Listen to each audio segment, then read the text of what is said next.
Hey everyone, hope you're doing great. Welcome back to my channel. In today's video, we'll dive into what if Deku found the Quirk craft system. Smash that subscribe button, and be sure to peek at the description below. Let's begin. The salt was a constant assault.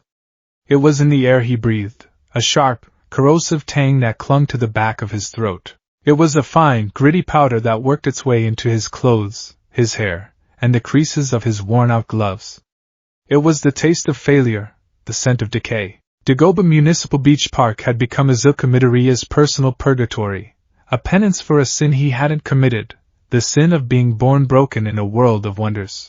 It had been 2 months since his world had ended on a rooftop. 2 months since the skeletal, haunted form of his idol, the symbol of peace, had looked down at him with pity and delivered the final, crushing blow to his fragile dream. "No, I don't think you can become a hero without a quirk." The words were a ghost that walked with him, a constant whisper behind the cry of the gulls and the rhythmic crash of waves against the shore. They had hollowed him out, leaving a cavern where his heart used to be. And into that cavern, he shoveled trash. He had started cleaning the beach as a way to prove all might wrong, a desperate, frantic attempt to show the hero, to show himself, that he was worthy. "Even if I don't have a quirk, I can still do this," he had thought, his hands raw and bleeding after the first day. But that fire had long since dwindled to a bed of bitter embers. Now the work was just work. A routine, a physical manifestation of the impossible task he had set for himself his entire life. Moving a mountain of garbage felt strangely appropriate. Today's mountain was a particularly foul beast, a cascade of discarded electronics. A cemetery of forgotten technology. Rusted husks of washing machines gaped open like silent, screaming mouths. Ancient, boxy television sets with shattered screens stared blankly at the bruised twilight sky. Wires snaked through the debris like metallic entrails, their plastic sheathing cracked and peeling to reveal corroded copper veins. Izuku grabbed the leg of a defunct refrigerator, his worn sneakers slipping on a loose pile of circuit boards. He grunted, muscles straining. The training regimen All Might had given him, the one that was supposed to prepare his body for a borrowed power he no longer felt he deserved, had packed wiry muscle onto his scrawny frame. He was stronger, faster, more durable than he had ever been. It was a cruel irony. He had the body of a hero in training, but the soul of a ghost. He hauled the refrigerator, its grating screech a protest against the sand, and added it to the growing pile destined for the city's recycling trucks. He wiped a grimy glove across his brow, leaving a streak of rust and sweat on his forehead. His gaze swept over the electronic graveyard. So many forgotten things, things that once held purpose, that were once the pinnacle of design, now just static. A quiet hum of obsolescence. He knew the feeling. His eyes caught on something that didn't belong. Amidst the dull, rusted metal and faded, dirt-caked plastic, there was a sliver of pure, unblemished black. It was a small rectangle, no larger than his palm, half buried under a tangle of frayed charger cables. It wasn't just clean, it looked untouched, as if it had been placed there only moments ago, defying the grime and decay that coated everything else. Curiosity, a long-dormant emotion, stirred within him. He knelt, pulling his gloves off with his teeth to avoid getting more filth on his hands.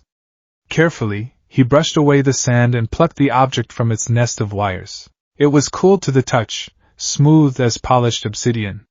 It had the shape and heft of a modern smartphone, but it was utterly featureless.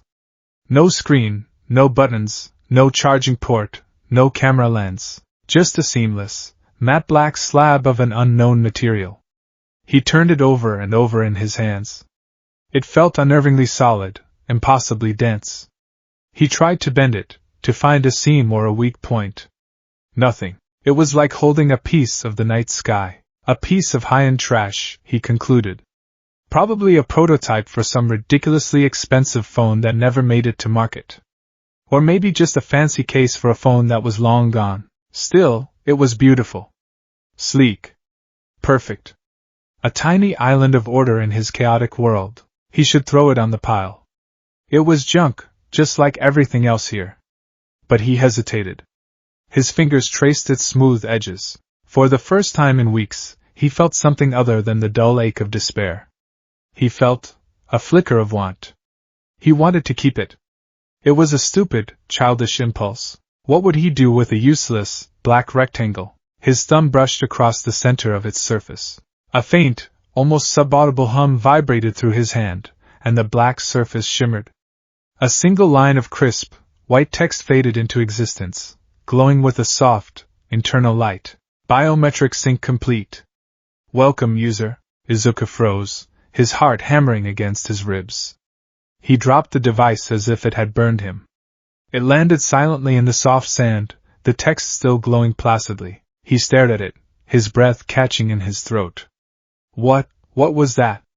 A quirk? Some kind of proximity-activated tech? Slowly, cautiously, he reached for it again.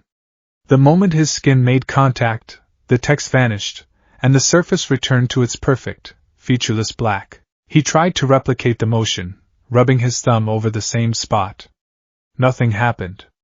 He tapped it. He shook it. He even, in a moment of quiet desperation, whispered hello? At it, the slab remained inert, a silent mystery in his palm. Had he imagined it? The stress, the exhaustion, maybe he was finally cracking. He was about to dismiss it when he noticed a tiny, pinprick of white light pulsing softly in the corner, a slow and steady beat like a resting heart. It was on. It was working. And it had synced with him. Forgetting the rest of the trash, Izuku shoved the strange device into his pocket, the solid weight of it a grounding presence. The sun had long since dipped below the horizon, painting the clouds in fiery shades of orange and purple. For the first time in a long time, the coming darkness didn't feel like an ending. It felt like a beginning. The smell of katsudon greeted him the moment he opened the door to his apartment. It was his favorite, a blatant and loving attempt by his mother to lift his spirits. A fresh wave of guilt washed over him. Izuku! You're back. You're so late. I was worried, Inko Midoriya said, bustling out of the kitchen, wiping her hands on her apron. Her eyes, the same wide green as his own, were filled with a familiar, heart-wrenching concern. She saw the new streak of grime on his forehead, and her expression softened. Oh, honey. You're working so hard. Go wash up, dinner is almost ready. Thanks, Mom, he mumbled, unable to meet her gaze. He felt the weight of the device in his pocket. Another secret. First, the truth about All Might and One for All, a secret of hope and burden. Now this, a secret of utter confusion. He scrubbed his hands and face raw in the bathroom, watching the grime spiral down the drain. He looked at his reflection. The same mess of green-black hair, the same constellation of freckles. But his eyes, there was a spark in them that hadn't been there this morning. It was the frantic, wild-eyed look of a theorist who just stumbled upon an impossible new variable. Dinner was a quiet affair. Inko tried to make small talk about school, about the neighbors, about a hero who'd stopped a runaway train downtown. Izuku responded with monosyllabic answers, his mind a million miles away, focused on the inert slab of black material in his pocket. He could feel its subtle warmth against his leg. Are you okay, Izuku? Inko finally asked, her voice gentle. You seem distracted. I'm fine, Mom.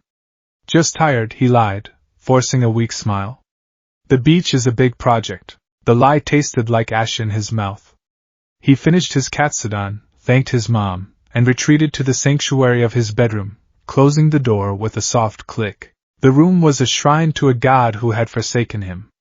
All Might was everywhere, on posters, on figurines, on his limited edition Silver Age bedsheets. The smiling, confident face of the symbol of peace seemed to mock him from every surface.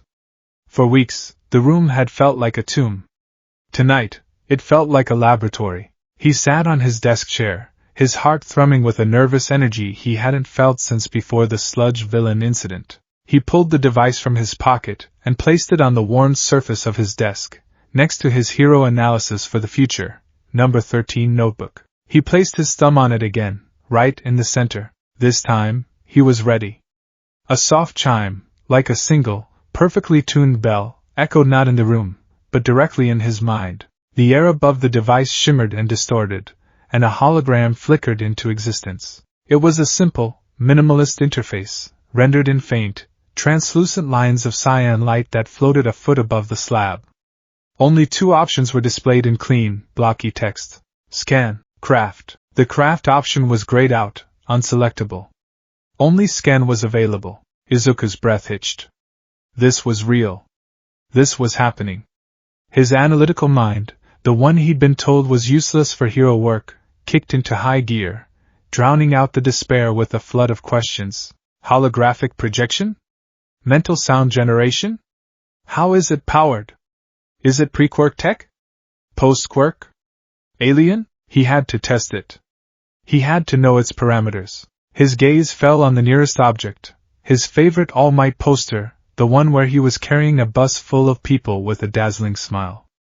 A perfect first subject. He picked up the device, which felt like a remote control now, and aimed it at the poster. He mentally focused on the scan function. The device hummed. A beam of harmless-looking white light, like a barcode scanner at a grocery store, swept across the poster. The holographic display flickered. Scan complete. Analyzing. Analysis complete. Primary material. Processed cellulose fiber, paper. Secondary material. Inorganic pigment composite, ink. Tags, mundane, manufactured. Izuku blinked. That was, disappointingly normal. It was a materials analyzer. A very, very fancy one, but still. The flicker of fantastical hope dimmed slightly. So it wasn't magic. It was science. He continued his tests, a methodical calm settling over him. He scanned his metal desk lamp. Scan complete. Primary material, steel alloy iron carbon.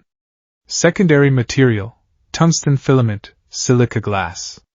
Tags, mundane powered. He scanned the plastic bottle of water on his desk. Scan complete. Primary material, polyethylene terephthalate. Contents, H2O liquid.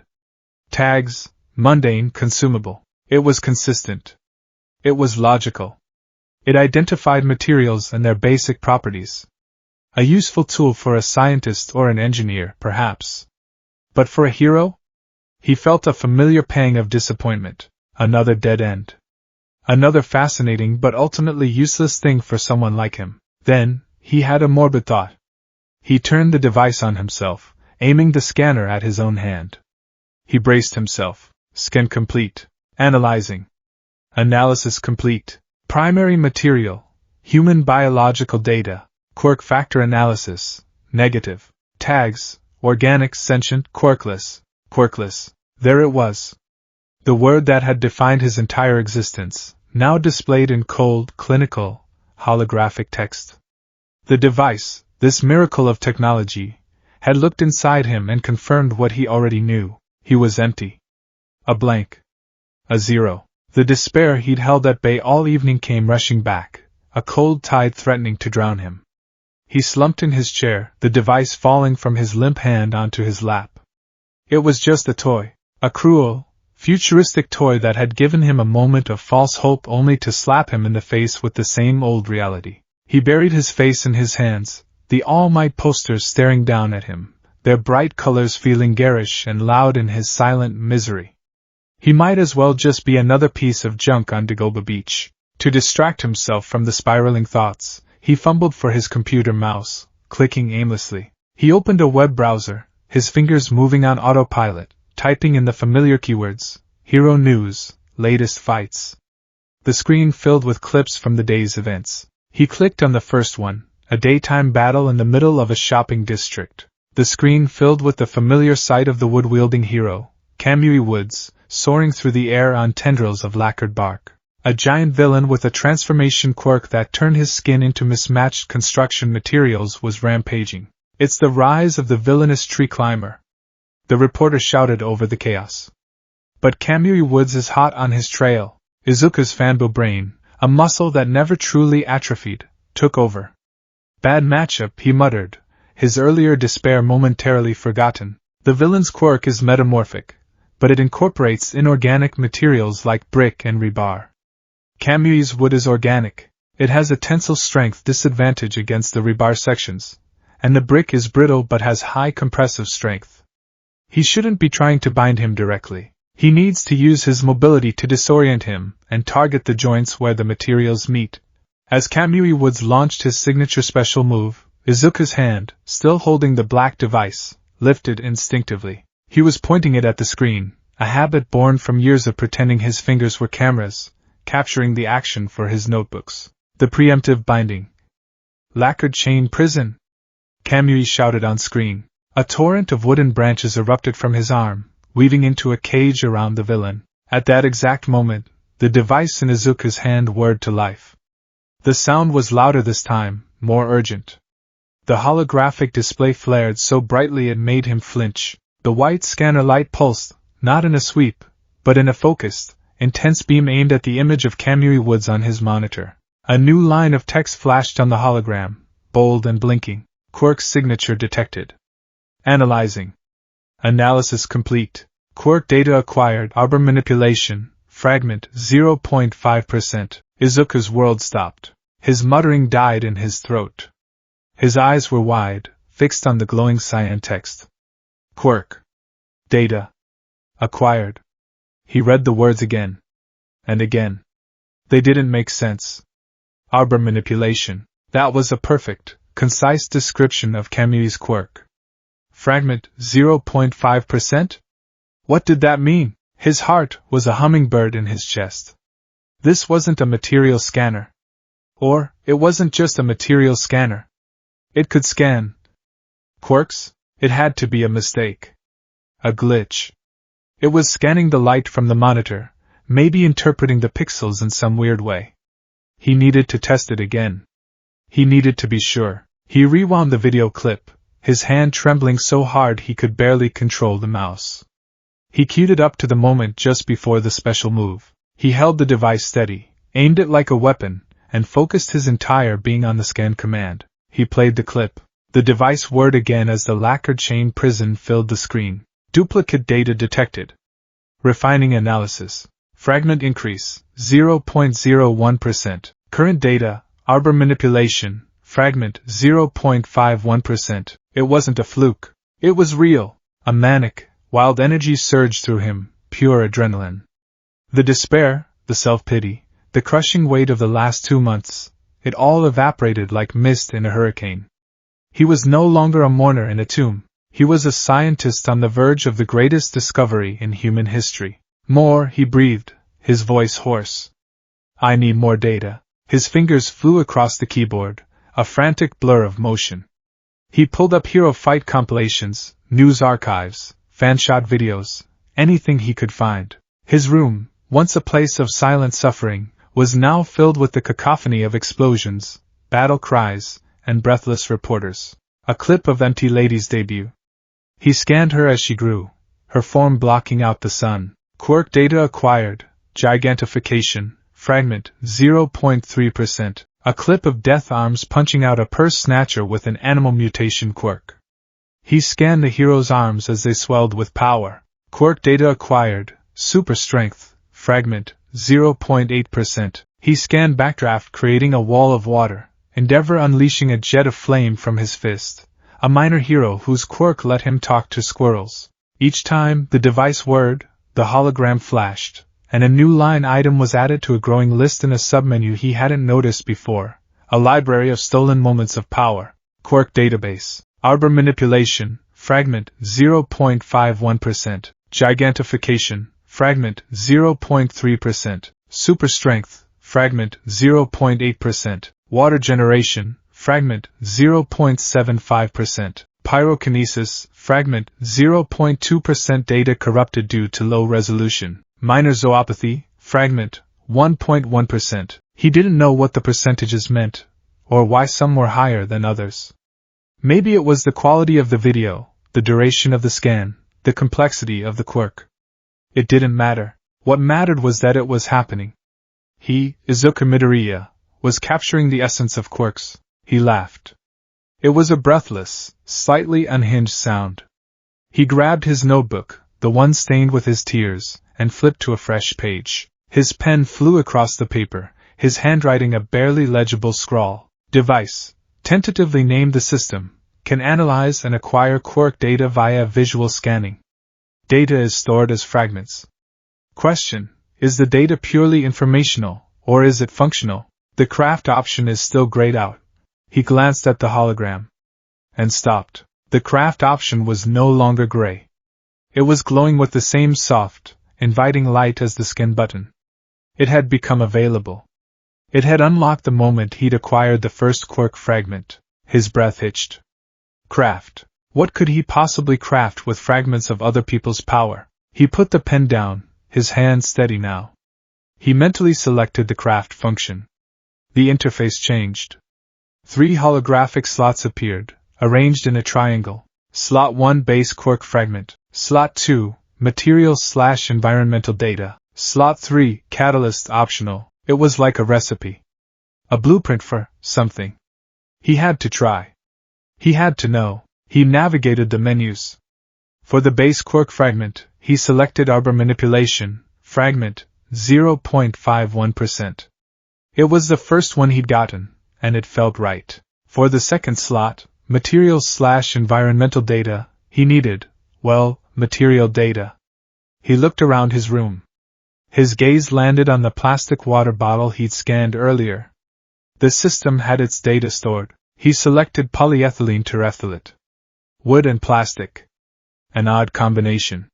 What would that even make? The third slot, catalyst, was optional. He left it empty. As soon as the second slot was filled, the system processed the combination. New text appeared below the slots. Potential craft detected. Minor biopolymer generation. Description: generates a small, weak strand of semi-organic polymer from the user's epidermis. Strand possesses low tensile strength and rapidly degrades. It was underwhelming. A weak plastic string. But it was something. Below the description, there was a warning, written in ominous red text. Estimated cost, high stamina drain. Biological stress likely. Estimated duration, 30 seconds of active generation. Warning, physical repercussions possible for unprepared user. Proceed with caution. A button materialized at the very bottom of the hologram. Initiate craft. Izuku stared at it, his throat dry. This was the final step. The point of no return. The system was warning him. This wasn't going to be easy or painless. It would take something from him. It was a transaction. He thought of All Might's words on the rooftop. It's not wrong to dream. But you need to be realistic. He thought of the system's cold, clinical diagnosis, quirkless. He looked at the glowing button. This was his chance to defy all of it. To take the broken pieces of his reality and craft them into something new. Even if it was just a useless plastic string. It would be his. His jaw tightened. He would not be realistic. He would be revolutionary. Do it, he whispered, and with a final, resolute breath, his mind pressed the initiate craft button. The effect was instantaneous and violent. It wasn't a flash of light or a magical incantation. It was a profound biological theft.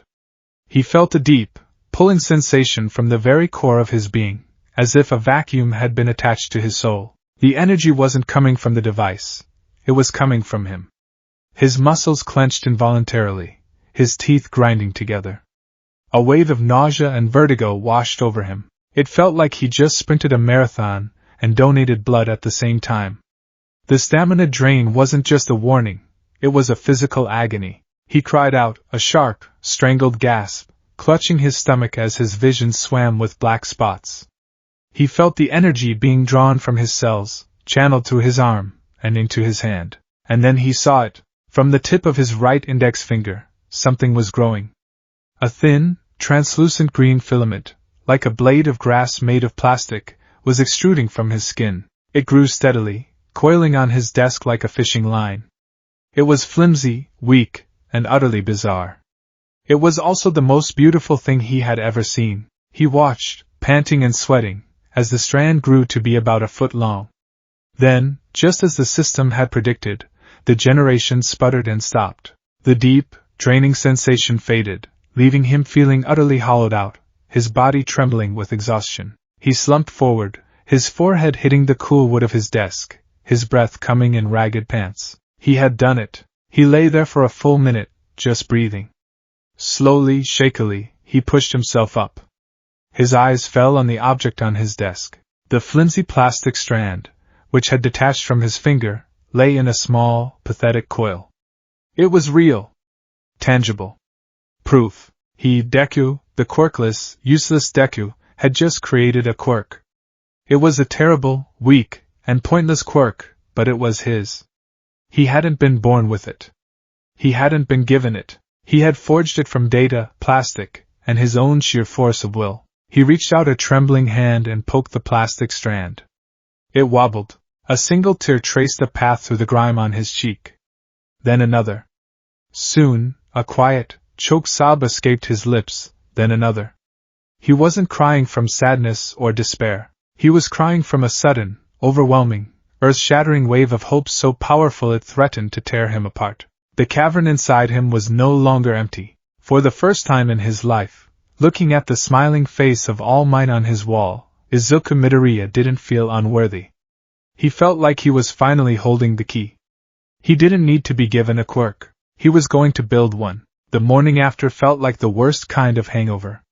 Izuku awoke to a body that screamed in protest at the mere suggestion of movement. Every muscle felt like it had been individually wrung out and left to dry. A deep, cellular exhaustion had settled into his bones, a fatigue so profound it felt less like tiredness and more like a fundamental absence of energy. The system's warning, biological stress likely, had been a dramatic understatement. He groaned, rolling onto his side. His eyes fell upon the small, pathetic coil of greenish plastic sitting on his desk. His first creation. The sight sent a jolt of warmth through his weary body, a small pocket of heat against the encroaching cold of his exhaustion. He had done that. He had made that. The pain was the price, and staring at the result, he knew without a shadow of a doubt that he would pay it again. And again. Izuku? Are you awake, sweetie? His mother's voice, muffled by his bedroom door, was laced with worry. You look so pale. Are you feeling sick? He had stumbled out for a glass of water an hour earlier, and Inko's maternal radar had immediately gone on high alert. He'd blamed it on overworking himself at the beach. I'm okay, Mom. He called back, his voice cracking. Just really sore from all the lifting yesterday. The lie was becoming easier, and he hated himself for it. He pushed himself into a sitting position, his head swimming. He was beginning to understand the true nature of the system. It wasn't a magic wand, it was a factory. And he was not only the operator but also the power plant and the raw material. The cost of creation was his own vitality. Without a significant energy source, crafting anything more complex than a plastic string would likely kill him. The thought was a sobering splash of cold water, for now, his path was clear. He couldn't afford to craft. But he could scan. He could build his library. He could gather the blueprints. That afternoon, he received a text from an unknown number. Young man, meet me at the beach. Sunrise tomorrow. Your future begins. There was no signature, but none was needed. The capitalized, declarative tone was as distinct as All Might's two iconic tufts of hair. Izuku stood on the sand the next morning, the horizon a pale, promising line of gray. The air was cool and clean. He looked out over Dagoba Beach and felt a swell of pride. It wasn't perfect, but it was transformed. The mountains of trash were gone, replaced by neatly organized, colossal piles sectioned off for recycling and disposal. The stretch of sand before him was clear, kissed by the gentle morning surf. He had done this. Quirkless, he had still moved a mountain. I am here! The voice boomed from behind him, causing him to leap a foot in the air. He spun around to see All Might, already in his towering muscle form, striking a heroic pose against the nascent dawn. His smile was so bright it seemed to generate its own light. Gee, good morning, All Might. Izuku stammered, bowing frantically. Good morning, my boy. All Might's smile softened into something genuine, and with a puff of steam, he deflated into his skeletal form. Toshinori Yagi leaned against the guardrail, a trickle of blood already at the corner of his mouth. Look at this place. You did this. You took my careless words from a jaded man, and you turned them into this. You cleaned this entire coastline, a task most pro-heroes would have written off as municipal drudgery. You did it without a quirk, without any hope of reward. You just did it. Toshinori's hollow eyes seemed to bore into him, filled with an intensity that made Izuku's breath catch. In a world obsessed with power and prestige, you showed the heart of a true hero before you even had a chance to be one. You moved me, young Midoriya. And you proved me wrong. Izuku's eyes burned with tears. This was it. The validation he had craved his entire life. Which is why, Toshinori continued, standing up straighter, his voice regaining a measure of its former power, I have returned to finish our conversation. I told you that you couldn't be a hero without a quirk. That was the truth, but it was not the whole truth. I deem you worthy. Young man, you can become a hero. He held out a hand, palm up, as if presenting an invisible crown. My quirk was not my own. It is a sacred torch, passed down from one generation to the next, a crystallization of power that has been cultivated for a singular purpose, to stand against evil. It is the sworn duty of each bearer to nurture this power, and find a worthy successor to pass it on to. Izuku's mind, already reeling, began to connect the dots in a frantic, brilliant cascade of logic. Pass down, a torch, a successor. The name of my quirk, Toshinori said, his voice dropping to a reverent whisper, is one for all, one for all. The name echoed in Izuku's head, and at the same time, a new thought, sharp and electrifying, cut through the emotional haze. The system needs a power source. A massive power source. One person cultivates the power, then passes it on, All Might explained, his gaze distant. It is a quirk that stockpiles an immense amount of raw power, and it carries the vestiges of all who have wielded it. I was the 8th. And I believe you, Izuku Midoriya, are worthy of being the 9th. An immense stockpile of raw power. Izuku's eyes widened. He could feel the phantom drain from crafting the plastic strand, the aching void of spent stamina. He imagined filling that void, not just filling it, but overflowing it with an ocean of energy. The potential, the sheer, earth-shattering potential of it made him dizzy. The craft function wouldn't just be a party trick. It would be an arsenal. Wait, so, you want to give me your quirk? Izuku asked, the words feeling alien in his mouth. Yes. But your body must be a worthy vessel, All Might cautioned, producing a thick, stapled packet of paper from his baggy cargo pants. This power, unchecked, will tear an unprepared body apart. Your limbs could pop right off. That's why you've been cleaning this beach. It was the first phase of your training. Now, the real work begins. This is my American dream plan. Follow this, and by the time of the UA entrance exam in 10 months, your body will be ready. Izuku took the packet. It was a dizzying schedule of workout routines, sleep schedules, and a diet plan so intense it made his eyes water. But looking at it, he didn't feel daunted. He felt a surge of pure, unadulterated determination. This was the path. His mind was already racing, a mile a minute.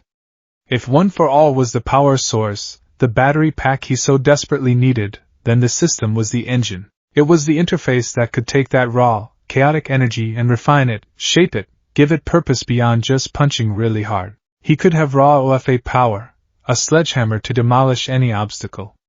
Or he could use that same power to fuel the system, giving him a scalpel, a shield, a key, 1,000 different tools for 1,000 different problems. The synergy was breathtaking. He looked up from the workout plan, his green eyes burning with a fire Toshinori had not seen before. It wasn't just the fire of a fanboy who had met his idol. It was the fire of an engineer who had just been handed the keys to a fusion reactor. I'll do it, Izuku said, his voice firm, devoid of its usual stutter. I accept. I will work hard. I will be a worthy vessel.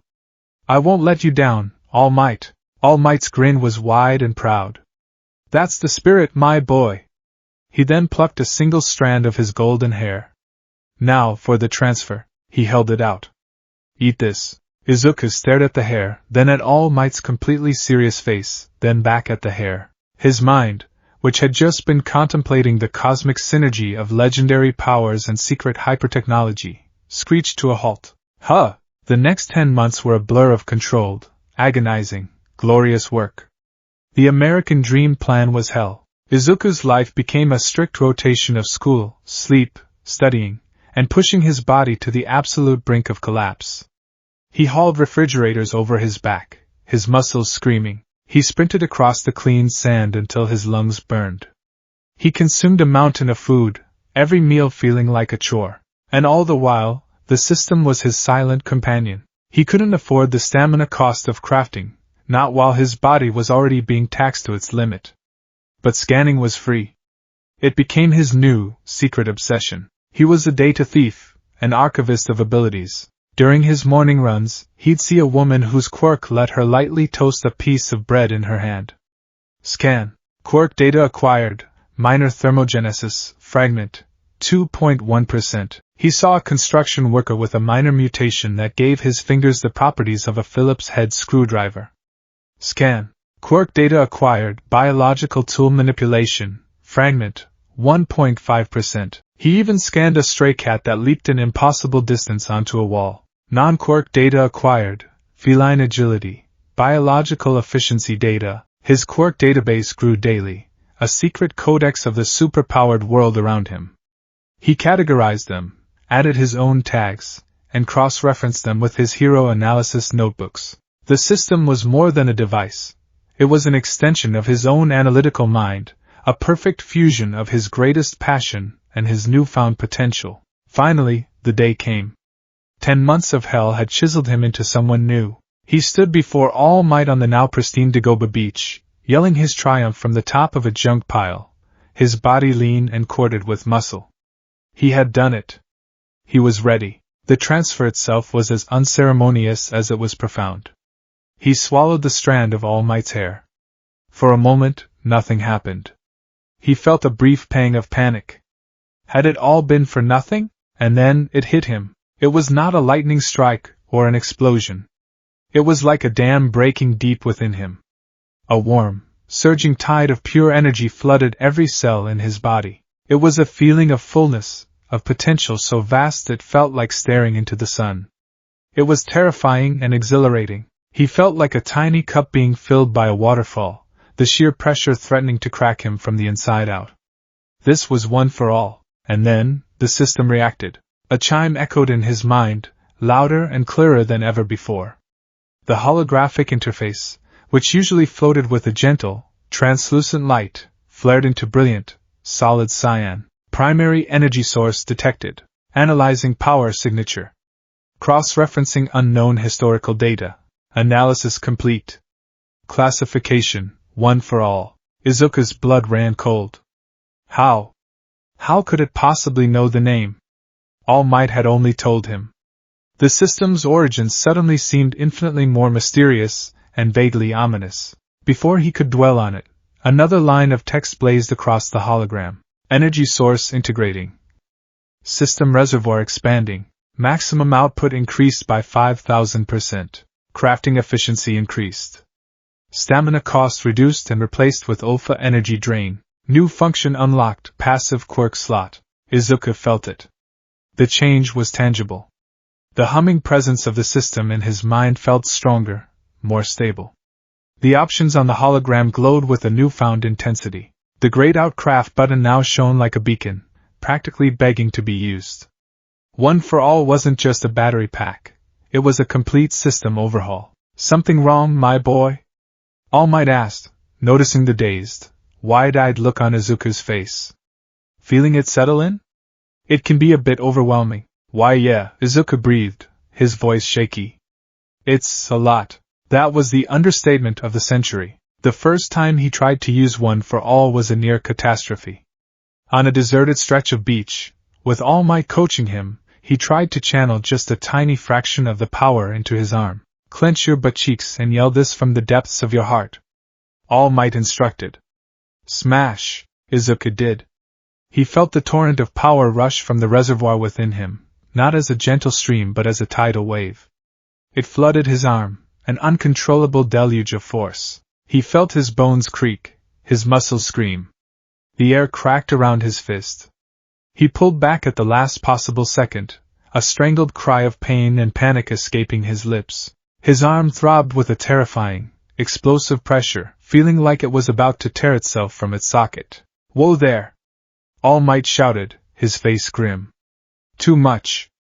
I told you, your body is a vessel, but you're not used to the sheer volume of this power. If you had let that punch fly, your arm would have been reduced to dust. You have to learn to control the output, to use just a tiny percentage. Izuku cradled his arm, the phantom pain a stark reminder of the danger. He was a water balloon filled to the bursting point. The slightest squeeze in the wrong place, and he would pop. That night, alone in his room, he stared at the system's glowing interface. The problem was clear. His body couldn't handle the rebound, the internal shockwave of OFA's activation. Training would help, eventually. But the UE exam was in a few weeks. He needed a solution now. He needed a tool. His eyes drifted to the craft button. It was time. He opened the crafting interface. He knew what he needed, something to reinforce his body from the inside out. A shock absorber. An internal brace. He began to assemble his recipe. First, the base Quirk fragment. He needed data on the problem itself. He aimed the system's scanner at his own arm, the one that still ached with phantom power. He focused his will, pushing a sliver of one for all into the limb. The system whirred, its scanner light pulsing erratically. Warning, Quirk's signature overload. Energy density exceeds safe scanning parameters. Forcing partial scan. Acquiring base energy profile. Quirk data acquired, power stockpile, fragment, 0.01%. Even a minuscule fragment of OFA's data felt immense. It was enough. Next, material/environmental data. He needed a concept. A Quirk that did what he needed. He scoured his memory, his internal hero database. He remembered a news clip from a few months ago. A minor, C-list hero called Craterfist, whose Quirk allowed him to absorb and nullify kinetic impacts, albeit in a very limited way. He was C-list for a reason. His power was purely defensive, and he had to be completely stationary to use it effectively. But the data was what mattered. Izuku had scanned him out of habit. He pulled up the file. Quirk data acquired, kinetic dampening, fragment, 3.4%. He selected it, placing it in the second slot. Power stockpile and kinetic dampening. An engine and a set of brakes. Finally, the catalyst slot. This was the key. He couldn't just smash the two concepts together. He needed a blueprint. He needed his analysis. He grabbed his newest notebook, No. 14, and flipped to a fresh page. Under the heading OFA Rebound Mitigation, he began to write. He drew diagrams of the human skeleton, highlighting the stress points in the arms and legs. He wrote out equations for force distribution, theorizing how a biofield could be generated along the periosteum to reinforce the bone structure and absorb the violent, internal recoil of a smash. He poured all of his analytical genius, all of his frantic, desperate ingenuity onto the page. When he was done, the page was a chaotic masterpiece of diagrams, notes, and theoretical physics. He took the system device and scanned the page. He didn't focus on the paper or the ink. He focused on the idea. Scanning. Conceptual data detected. Analysis interpreted as theoretical blueprint. Blueprint. Internal reinforcement field. Version 1.0 acquired. He placed the blueprint into the catalyst slot. The three components sat there, glowing softly in the hologram. The power of OFA, the concept of dampening, and the blueprint of his own mind. The system began to process. Combination valid. Synthesizing craft. Potential craft detected. Internal kinetic brace, rank E, type passive install. Description, generates a subtle, subdermal energy field along the user's skeletal structure. Moderately increases bone tensile strength and dampens up to 15% of internal kinetic rebound shock. Requires a host with a significant internal power source to function. This was it. This was exactly what he needed. He looked at the cost. Estimated cost, minimal but constant OFA energy drain while active. Requires one-time installation cost, moderate OFA drain. It was perfect. A passive ability. It wouldn't require conscious thought in the heat of battle. It would just be there, protecting him. He didn't hesitate. His mind pressed the initiate craft button. The sensation was entirely different from before. Instead of a violent theft of his stamina, it was a deep, controlled draw from the vast reservoir of One for All. He felt a significant chunk of the power he just inherited being siphoned away, not out of his body, but into it. It was a warmth that started in his chest and spread through his veins, following the path of his own skeleton. It wasn't painful. It felt like completion, like a missing piece of himself was being slotted into place. He felt a deep, resonant hum settle into his bones, a feeling of solidity and density that hadn't been there a moment before. The process took a full minute, and when it was over, he felt both drained and stronger than ever. The holographic interface now showed a new status indicator in the corner. Passive slot 1, internal kinetic brace, rank E active. He stood up, his legs feeling unnaturally steady. He balled his hand into a fist. It felt the same, yet fundamentally different. He felt braced. This was his secret. His first and most important secret. All Might had given him the sword, but he had just forged his own shield.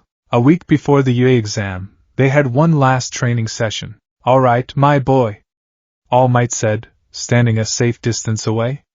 "The exam is almost here. You need to be able to use the power, even if it's just once. Let's try for a controlled 5% smash. Not a full punch, just a flick. Focus. Imagine an egg in a microwave. Don't let it explode." Izuku took a deep breath. His heart was pounding, but it was a rhythm of anticipation, not fear. He focused on the passive quirk he had installed. He could feel it, a low-level thrum of energy clinging to his bones, sipping gently from the ocean of OFA within him. "Okay. Here we go." He held out his arm, just as he had before. He channeled the power, focusing on that 5% threshold. Green lightning, wild and untamed, crackled around his arm. The pressure built, immense and terrifying. He could feel the internal kinetic brace flare to life, the hum in his bones intensifying as it prepared for the impact. He flicked his finger. Smash! The air pressure change was immense. A shockwave ripped through the air, blasting a plume of sand into the sky. The sound was a sharp crack. A wave of agony shot up his arm, hot and searing. His muscles felt like they had been torn to shreds, and his finger was a symphony of pain. He cried out, clutching the injured limb, tears welling in his eyes. But through the pain, he realized something. His finger was purple and swollen, undoubtedly broken. His arm felt like it was on fire from the muscular tearing. But it wasn't the shattering, catastrophic damage he had felt before. He had felt the rebound shockwave hit his bones, but instead of shattering them, it had been muffled. Damped, as if his skeleton was wrapped in a strange, invisible padding. The brace had held. Young Midoriya! All Might was at his side in an instant, his face a mixture of concern and utter astonishment. He looked at Izuku's arm, seeing the angry red marks from the strained muscles and the grotesquely swollen finger. But he also saw that the arm itself was still in one piece. "Your finger is broken," All Might stated, "but your arm, it didn't explode. The rebound should have been far, far worse at that output." "How?" He looked at Izuku, his sunken eyes wide with disbelief. That level of control, to be able to channel the power with such precision that you only break a single finger on your first successful attempt. That's not just talent, my boy. That's prodigious. Izuku looked up at his mentor, his face pale with pain, sweat beading on his forehead. He gave a weak, shaky smile.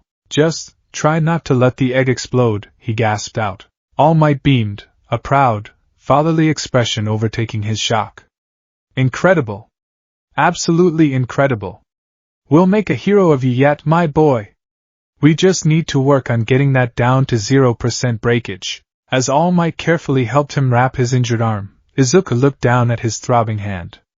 The pain was real, but so was the triumph. He had fooled the symbol of peace. All Might saw a prodigy with uncanny natural control. He saw the result of their training. He didn't see the system.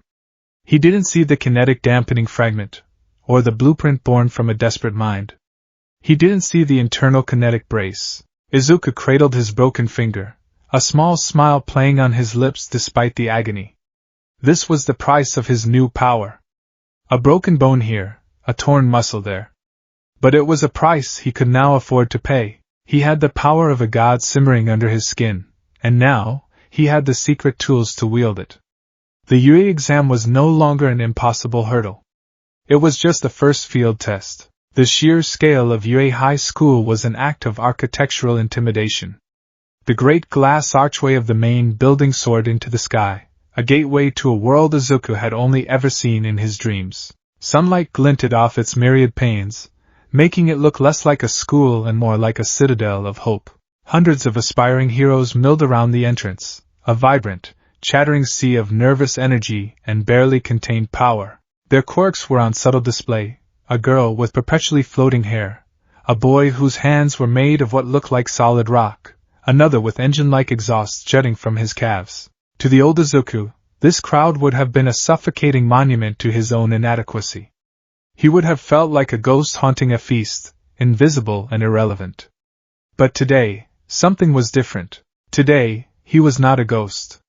He was a hunter. As he walked through the crowd, the system's skin function was his silent, secret weapon. He kept the device in his pocket, his thumb resting on its smooth surface, activating it with subtle, practiced pressure. His eyes darted from student to student, not with envy, but with the keen, appraising gaze of a collector. The girl with floating hair. Aim. Scan. Quirk data acquired, 0 gravity, fragment, 2.8%. The boy with the engines. He revved them slightly, a low rumble. Aim. Scan. Quirk data acquired, engine, fragment, 3.1%. A boy with a naval laser, a girl with earphone jacks, another who could pull objects from his own body. Scan. Scan. Scan. With every new acquisition, his quirk database grew richer, more diverse. He was building his armory before the first battle had even begun. This wasn't just a school, it was a treasure trove of data. Out of my way, Deku. The voice was a familiar explosion of gravel and contempt. Izuku stumbled to the side as Katsuki Bakugo shoved past him, his hands jammed in his pockets. A thunderous scowl etched onto his face. Bakugo didn't even give him a second glance, his crimson eyes fixed on the towering school ahead, burning with an arrogant fire that promised to incinerate anything that stood in his way. Izuku watched him go, a complex mix of old fear and new resolve churning in his gut. He had spent his entire life in Bakugo's shadow. Today, he would begin to cast his own. He almost didn't make it past the first step. Lost in thought, he tripped over his own feet, his arms windmilling as he pitched forward, destined for a face full of concrete. So much for a new beginning, he thought miserably, but he never hit the ground.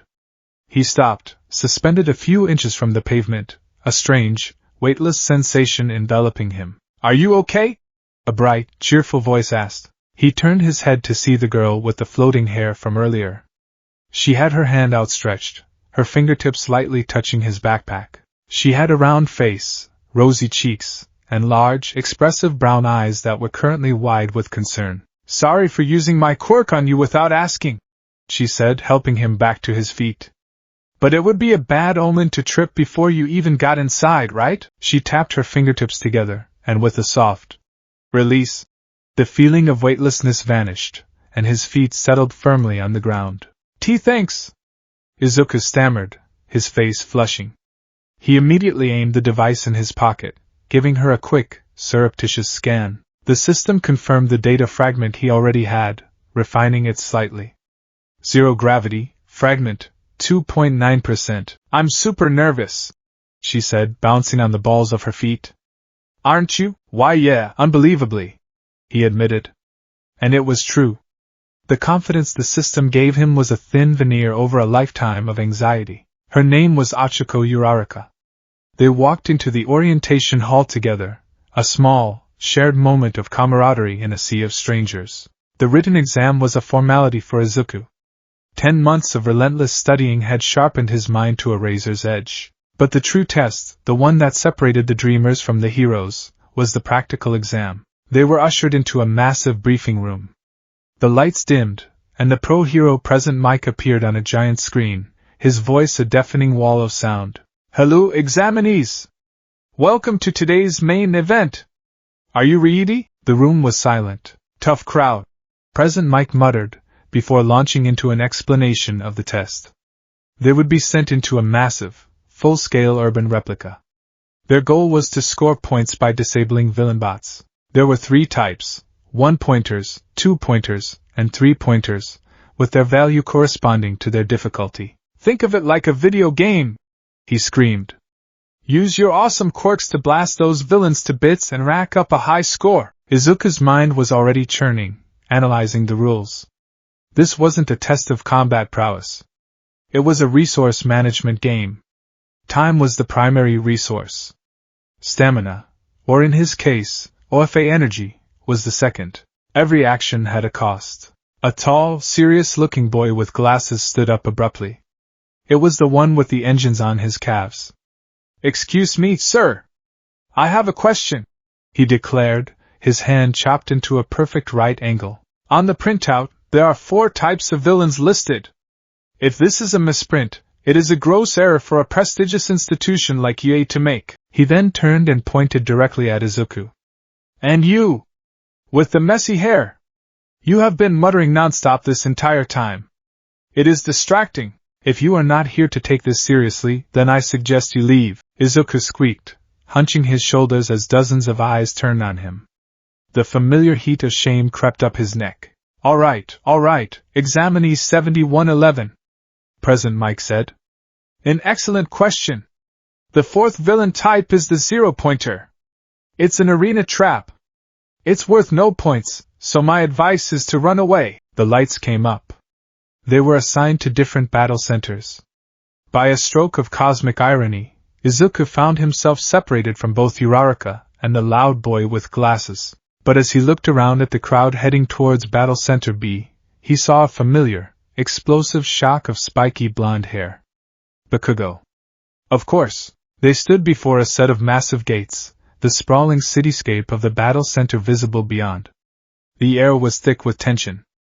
Other students were stretching, psyching themselves up. One boy was creating sparks in his hands. A girl's arms elongated like rubber. Izuku stood apart from them all, his mind a quiet storm of calculation. He could hear All Might's voice in his head. "One big smash will be your only shot.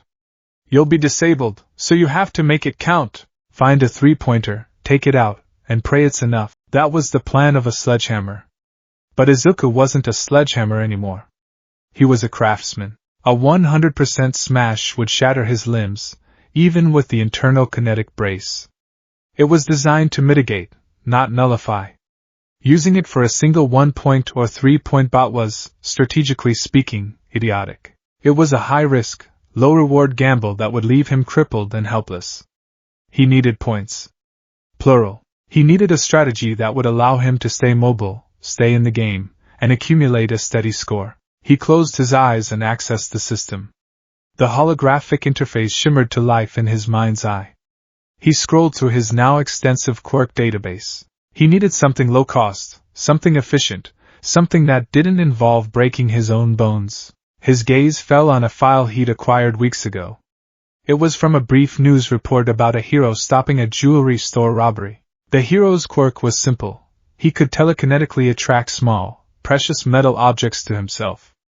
Izuku had scanned it out of sheer habit. Quirk data acquired: Ferrous attraction, fragment, 4.2%. It was weak, specialized, and almost useless in a real fight. But the robots, what were they made of? Metal. He opened the craft interface. This would be a temporary craft, an on-the-fly creation. They were less stable and less efficient than installed passive quirks, but perfect for situational use. In the base fragment slot, he placed ferrous attraction. For the second slot, he didn't need a specific material.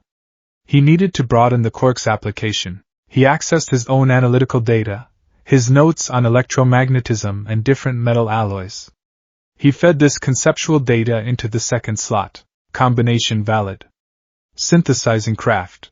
Potential craft detected. Ferrous lure rank F. Type active channel. Description: generates a focused, low-intensity magnetic field originating from the user's hands. Can weakly attract and pull small ferrous metal objects, under 5 kilograms, within a 3-meter radius. Estimated cost: low, continuous alpha energy drain while active. It was perfect. A tiny, weak magnet. Utterly pathetic by hero standards. But for his purposes? It was a key. He took a deep breath, and mentally activated the craft. He felt a small, almost imperceptible sip of energy from his OFA reservoir.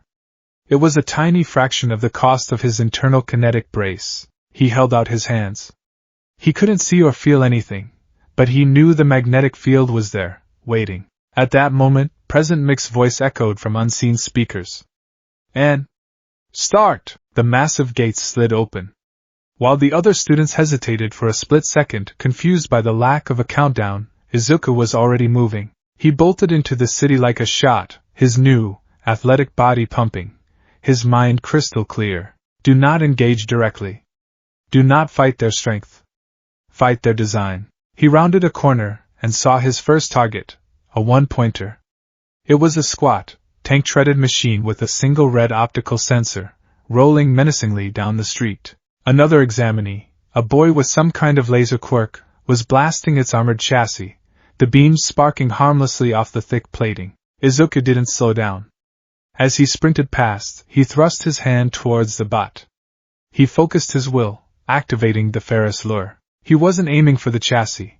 He was aiming for the delicate inner workings he had theorized must exist. He felt a faint, satisfying tug in his palm. There was a screech of tearing metal. A handful of wires, a small processing chip, and a crucial-looking power conduit were ripped from an unarmored joint near the treads and flew into Izuku's waiting hand.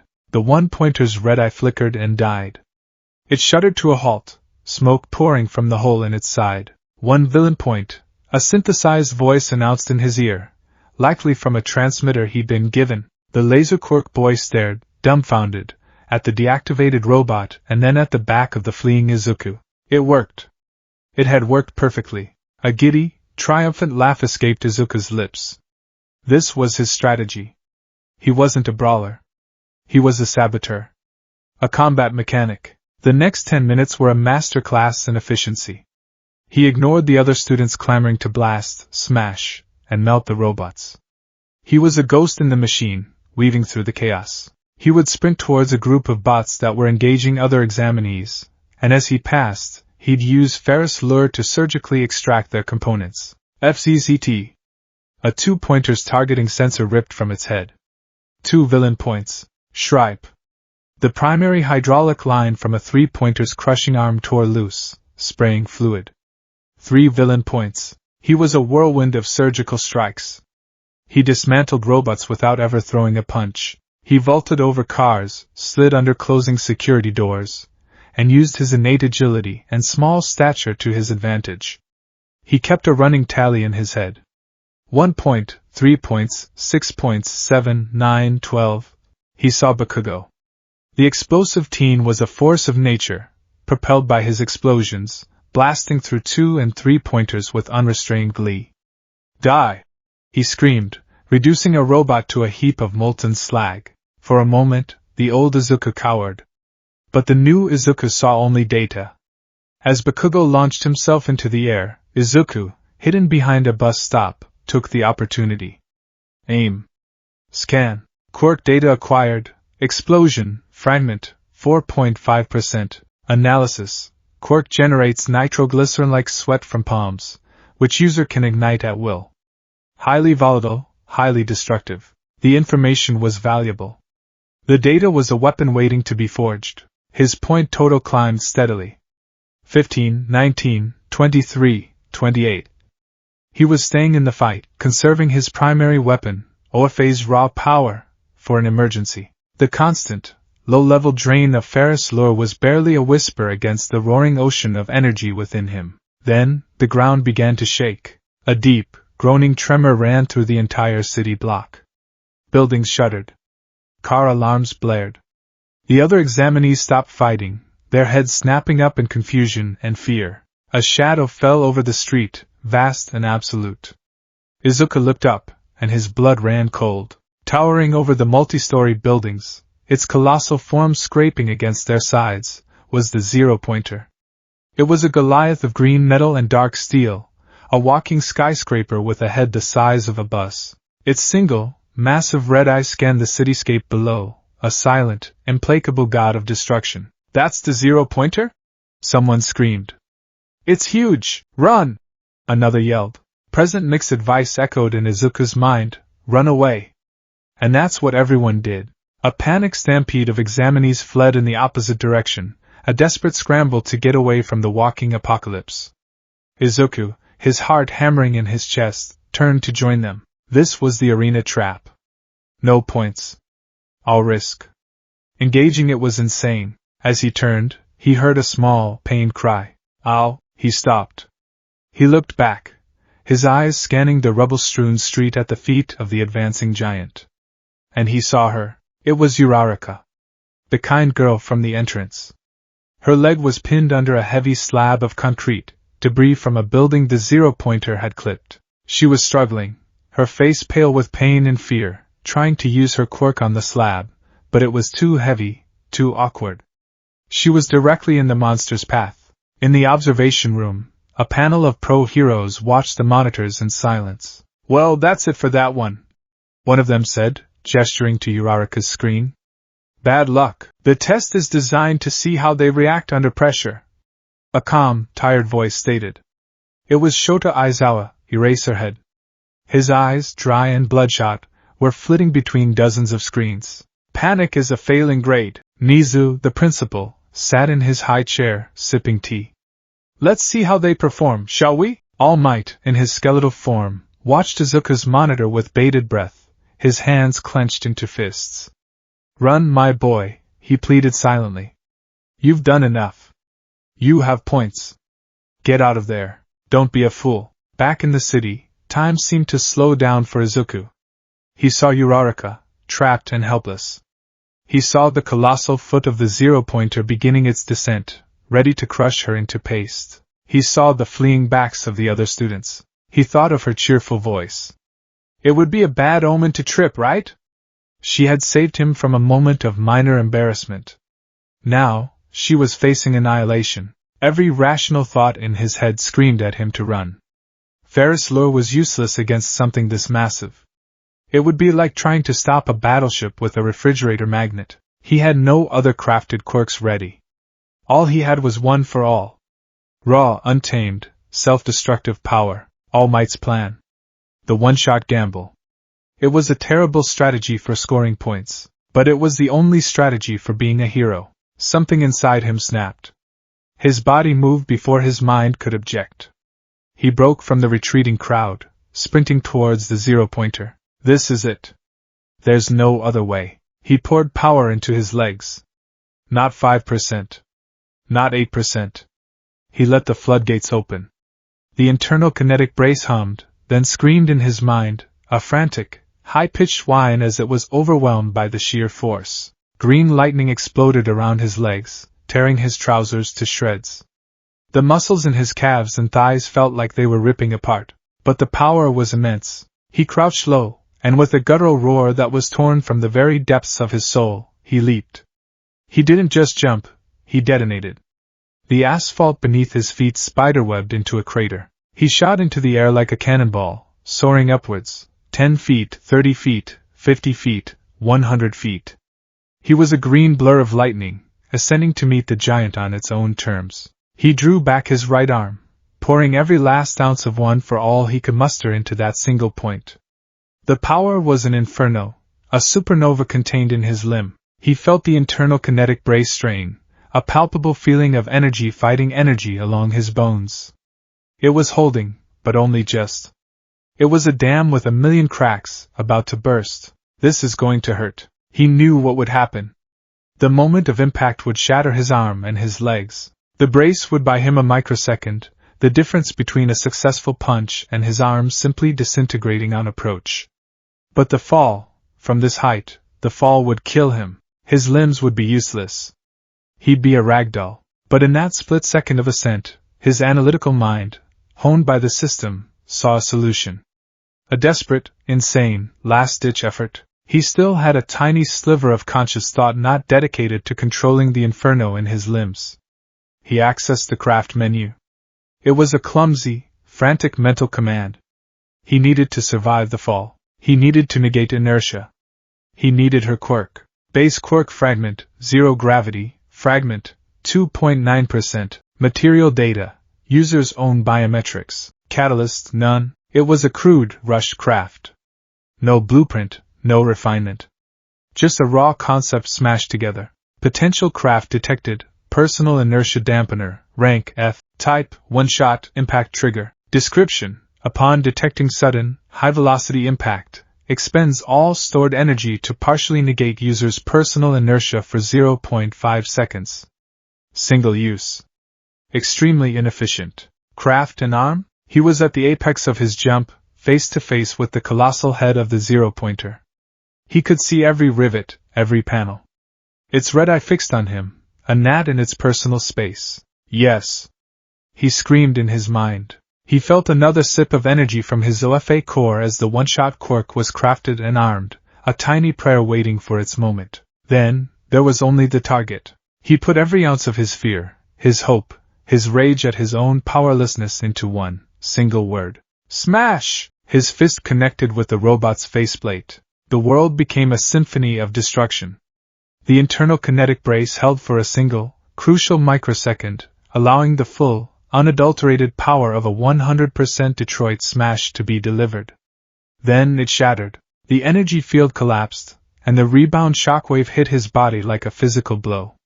He felt a sickening series of cracks as the bones in his right arm fractured in a dozen places. Simultaneously, the landing gear from his jump gave out, and his legs broke with wet, snapping sounds. The pain was absolute, a white-hot nova that consumed his entire consciousness. But the punch. The punch was glorious. The zero-pointer's head buckled inwards. A massive dent, the size of a car, appeared in its face. The metal screamed and tore. The head was driven backwards into the neck of the machine, and the entire colossal chassis staggered back, its balance lost. It crashed into the building behind it, its red eye flickering and dying. The giant was dead. In the observation room, there was a stunned silence. Jaws were on the floor. Did you see that? One of the heroes finally gasped. He took down the zero-pointer. Aizawa leaned forward, his eyes wide, all traces of boredom gone. He hadn't seen a display of raw, self-destructive power like that in years. Not since. All Might coughed, a spray of blood hitting the back of his hand. His smile, however, was one of pure, unrestrained pride. You fool of a boy, he thought, his heart swelling. You magnificent, heroic fool. But his pride was quickly replaced by terror, as he watched Izuku's monitor. The boy was falling. His body was limp, a broken marionette tumbling from the sky. He's going to die! A hero shouted. Izuku was plummeting. The wind roared in his ears. The pain was a distant, roaring ocean. His consciousness was a flickering candle flame. Through the haze, he could see the ground rushing up to meet him. This is it. I saved her, but I couldn't save myself. Then, just as the ground was about to claim him, the system acted. Impact detected. Activating personal inertia dampener. For half a second, the world went soft. The feeling of falling, the crushing inertia pulling him towards his doom, simply vanished. It wasn't that he stopped falling. It was that the consequences of falling were momentarily erased. The one-shot Quirk enveloped him in a bubble of distorted physics, bleeding off the lethal velocity. Instead of pancaking on the concrete, he landed with a heavy, clumsy thud. The impact was still jarring, sending waves of agony through his already broken body, but it was survivable. He lay in a crumpled heap, his limbs twisted at unnatural angles, his body a roadmap of agony. But he was alive. Conscious, just barely. He could hear shouting.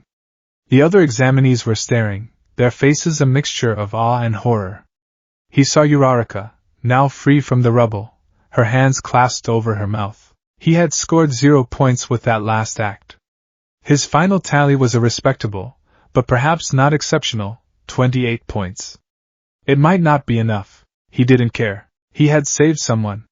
He had used his power, all of it, for someone else. As his vision began to fade to black, the last thing he saw was an old woman in a hero costume with a giant syringe for a cane, the legendary recovery girl, rushing towards him.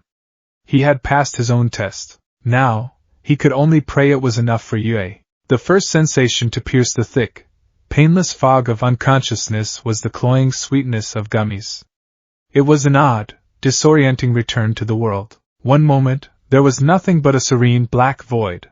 The next, the distinct, artificial flavor of cherry and lemon filled his senses. Izuku's eyes fluttered open to a world of sterile white. The ceiling, the sheets, the curtains, all a uniform, clinical white. He was in an infirmary. "Ah, you're awake." The voice was that of an elderly woman, calm and slightly weary. Izuku turned his head, his muscles protesting with a dull, phantom ache. He saw the legendary youthful heroine, Recovery Girl, sitting on a stool beside his bed, clicking the end of a retractable pen. Her signature syringe cane was leaned against the wall. "My quirk can amplify and speed up a person's natural healing process," she explained, her gaze sharp and analytical over the top of her spectacles. "But it uses up their own energy to do it. Healing those injuries of yours has left you completely drained. Here." She held out a small bowl of gummy bears. "For your stamina." He took one, his hand trembling slightly. His body felt whole. He flexed his fingers on his right hand. No pain. He bent his legs under the thin blanket. No grinding of shattered bone. It was a miracle, a costly one. He felt an exhaustion so deep it seemed to have settled in his soul. A quirk like that, a massive burst of power that completely shatters your body. "It's reminiscent of All Might's younger days," she said, her tone casual but her eyes searching his. "But to have such power, and such a fragile body. It's like you received it yesterday. How reckless can one boy be?" Izuku flinched, the words hitting closer to home than she could possibly know. I'm sorry for the trouble," he mumbled, his throat dry. "Trouble is my business, Sonny," she sighed, standing up. "Just try not to make a habit of it. I can heal bones and tear muscles, but I can't regrow limbs. Remember that." With a final, stern look, she left him to his recovery. Alone, Izuku did a mental diagnostic. The vast reservoir of One for All felt shallow, like a lake after a drought. The 100% smash had taken a huge toll, and Recovery Girl's quirk had drained most of what was left. More importantly, he checked the system status in his mind. Passive slot 1, internal kinetic brace, rank E offline, insufficient energy. His internal shield was down. He was vulnerable again. It was a stark reminder of the new resource management game he was playing. OFA wasn't just for smashing, it was the lifeblood of his secret weapon. Using it recklessly meant fighting with one hand tied behind his back. A week later, a letter arrived. A sleek, white envelope with the UA seal stamped in red wax. His hands trembled as he opened it, his mother hovering anxiously behind him. A small metal disc fell out onto his desk, clattering softly. It flickered to life, projecting a hologram of a triumphant, booming All Might. "I am here!" As a hologram, All Might explained that he would be a teacher at UA, then moved on to the exam results. Izuku's heart pounded in his ears. The written exam, you passed with flying colors. But the practical exam, with your 28 villain points, you were well below the cutoff line. Izuku's world collapsed. 28 points. It wasn't enough. After everything, the training, the pain, the secrets, he had failed. He felt his mother's hand on his shoulder, a small, comforting gesture that did little to stop the icy dread flooding his veins. But wait! There's more! All Might's hologram boomed, holding up a finger. The exam wasn't just about blasting villains. That would be a poor measure of what it truly means to be a hero. We also have rescue points. The screen behind him changed, showing a clip of the exam. It was Uraraka, speaking to present Mike. "Can I give him some of my points? That boy with the messy hair. He saved me." A direct request from another examinee. All Might said, his voice swelling with pride. "But you don't get points for other people's charity. You get them for your own heroic actions. That selfless, reckless act of saving another person from certain doom? That is the true spirit of UA.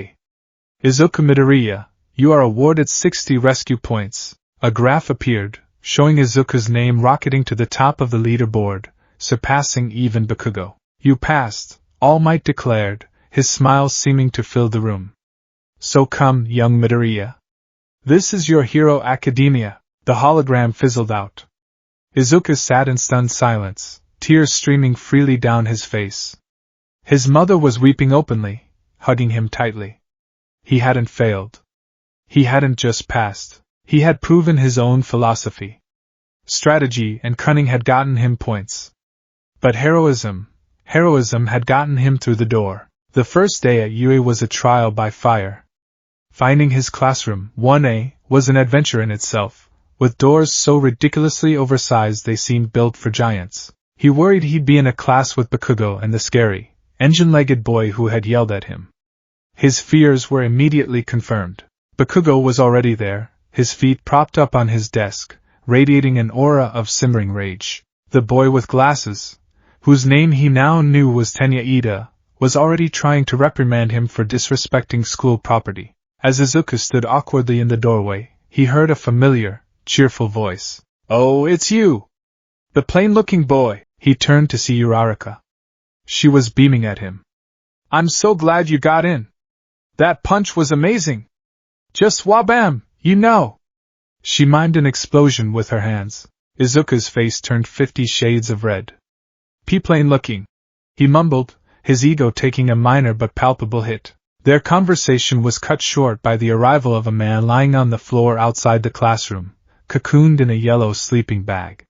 He looked like a giant, exhausted caterpillar. "It took you all 8 seconds to quiet down," the caterpillar man said, his voice a dry monotone. He unzipped himself and stood up, revealing a man with messy black hair, a perpetually bored expression, and a network of scars around his eyes. A strange, scarf-like weapon was wrapped around his neck. "Life is short. You're all too irrational." Izuku recognized him instantly. The erasure hero, Eraserhead.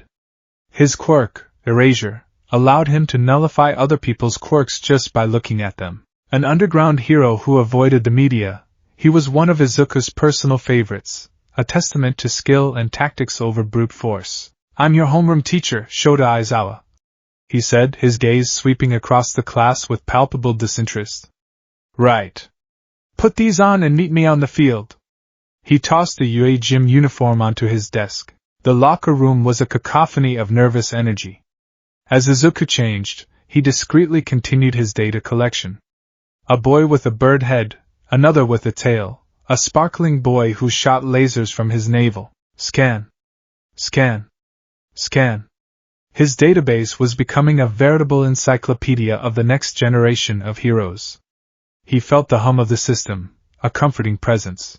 With his OFA reserves slowly replenishing, the internal kinetic brace had come back online, a silent guardian wrapped around his bones. On the field, Aizawa looked even more bored than before, if that was possible. "A quirk apprehension test," he announced flatly. "You've all been taking standardized physical tests since middle school." "Bakugo," he said, tossing a softball to him.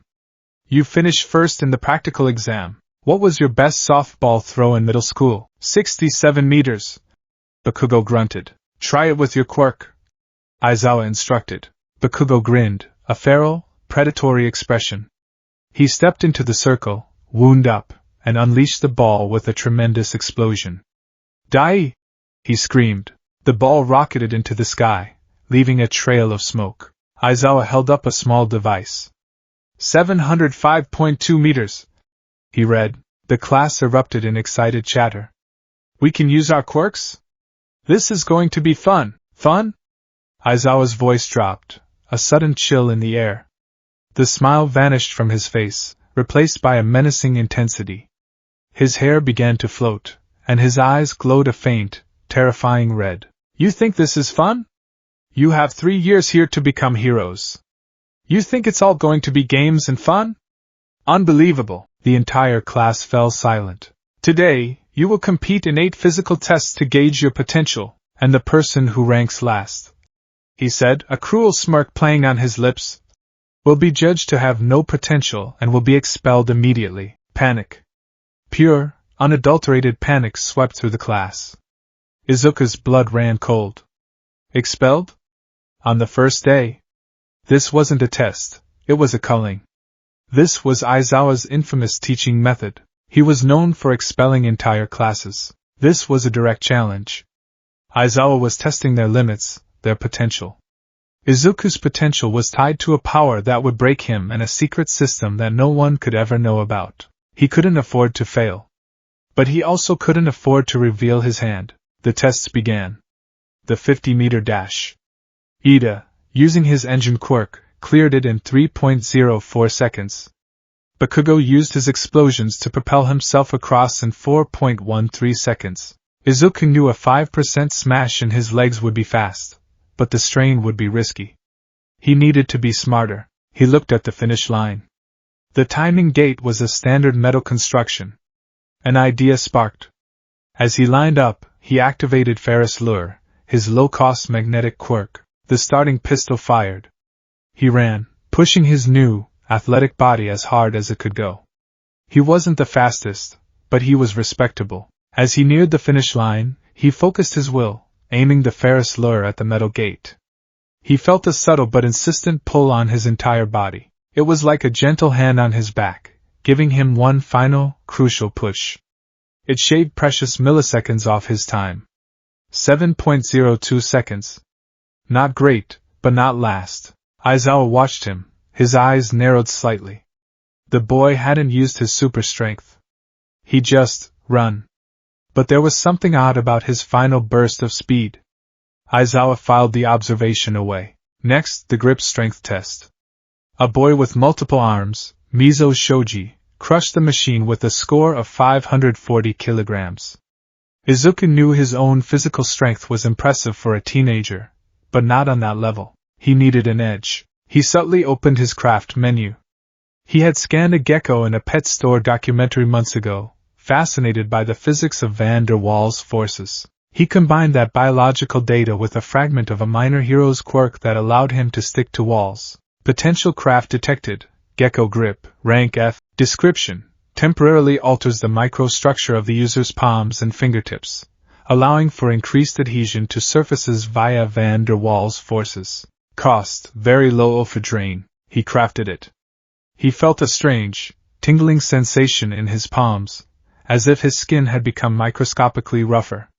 He grabbed the grip meter. He squeezed, channeling his physical strength, but also focusing on the new, tacky feeling of his palm.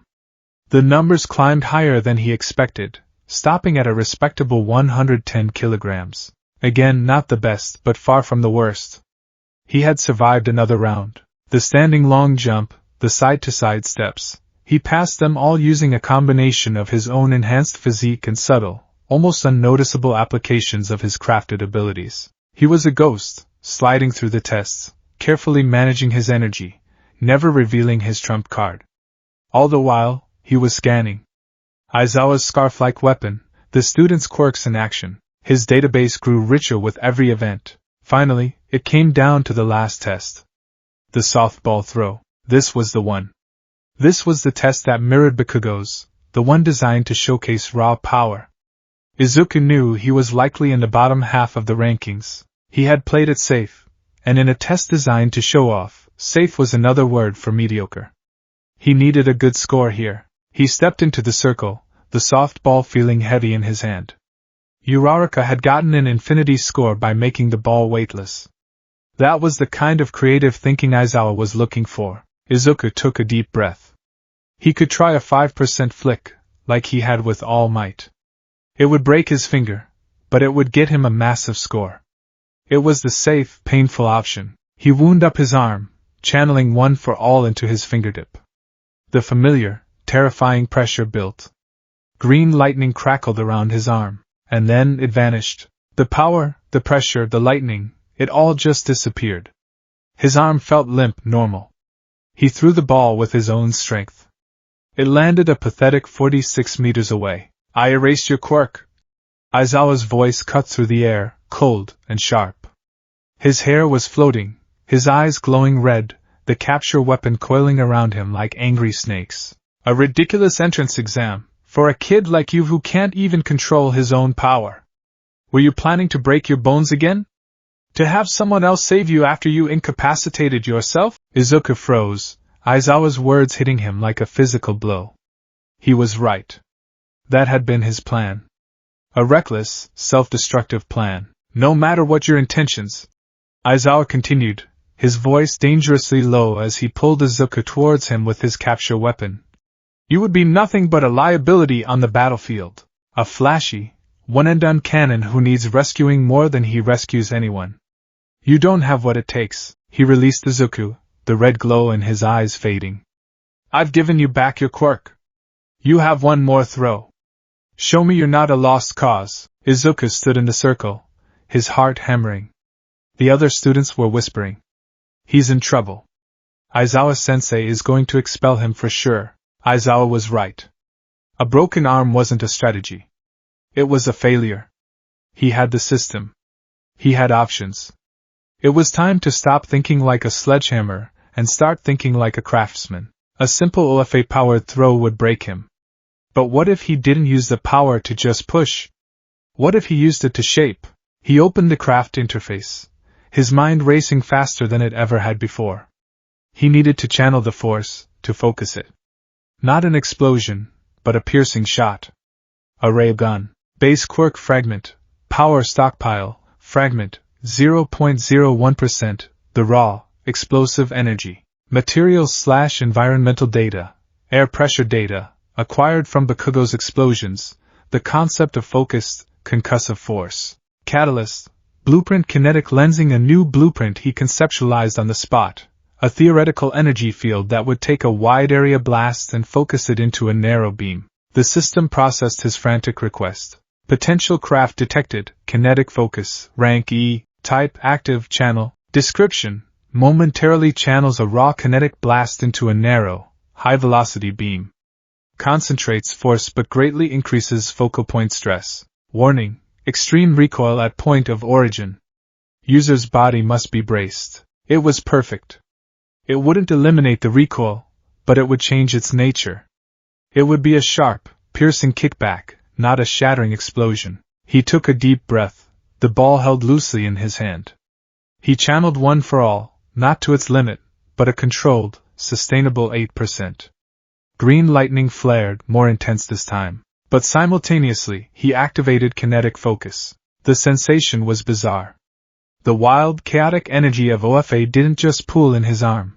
It was caught, squeezed, and compressed at the tip of his index finger. He could feel the power being funneled into an impossibly small point. He threw the ball. At the moment of release, he unleashed the power. It wasn't the thunderous boom of Bakugo's throw. It was a sharp, high-pitched crack whoosh, like a bullwhip and a jet engine combined.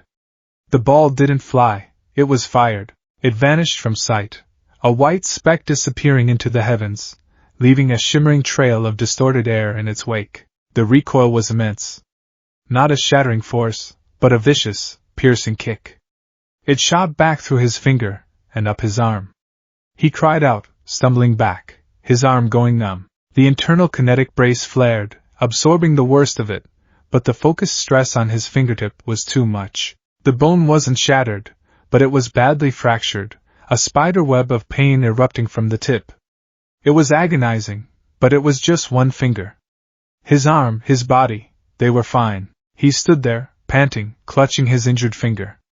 The class was dead silent, staring at him with wide, disbelieving eyes. Aizawa looked at the device in his hand. His eternally bored expression was gone, replaced by one of stunned disbelief. He looked from the number on the screen to Izuku, then back to the screen. 705.3 meters. He said, his voice barely a whisper. He looked at Izuku, his gaze analytical, searching. "That wasn't just super strength, problem child," he said, the new nickname already sticking. "The kinetic signature was all wrong. It was focused. Piercing. Your quirk, it's inconsistent. Unstable." Izuku met his teacher's gaze, his heart pounding. This was the moment. The first real test of his secret. He forced himself to look confused, pained. I don't know," he said, his voice trembling convincingly. It's hard to control. It doesn't always do what I want. I just tried to focus it like you said. To not be a liability." It was a lie wrapped in a truth. A perfect misdirection. Aizawa stared at him for a long, tense moment. He was a human lie detector, and every instinct told him something was off. The boy wasn't just hiding his lack of control. he was hiding something fundamental about the nature of his ability. But the explanation, however flimsy, was plausible for a newly manifested, unstable quirk. Aizawa let out a long, weary sigh. He deactivated his quirk, his hair falling back into place. A thin, dangerous smile crossed his face. "Not bad," he said. "You're not a complete lost cause after all." He posted the final results. Izuku Midoriya was ranked 20th, dead last. Izuku's heart plummeted. After all that, he was still last.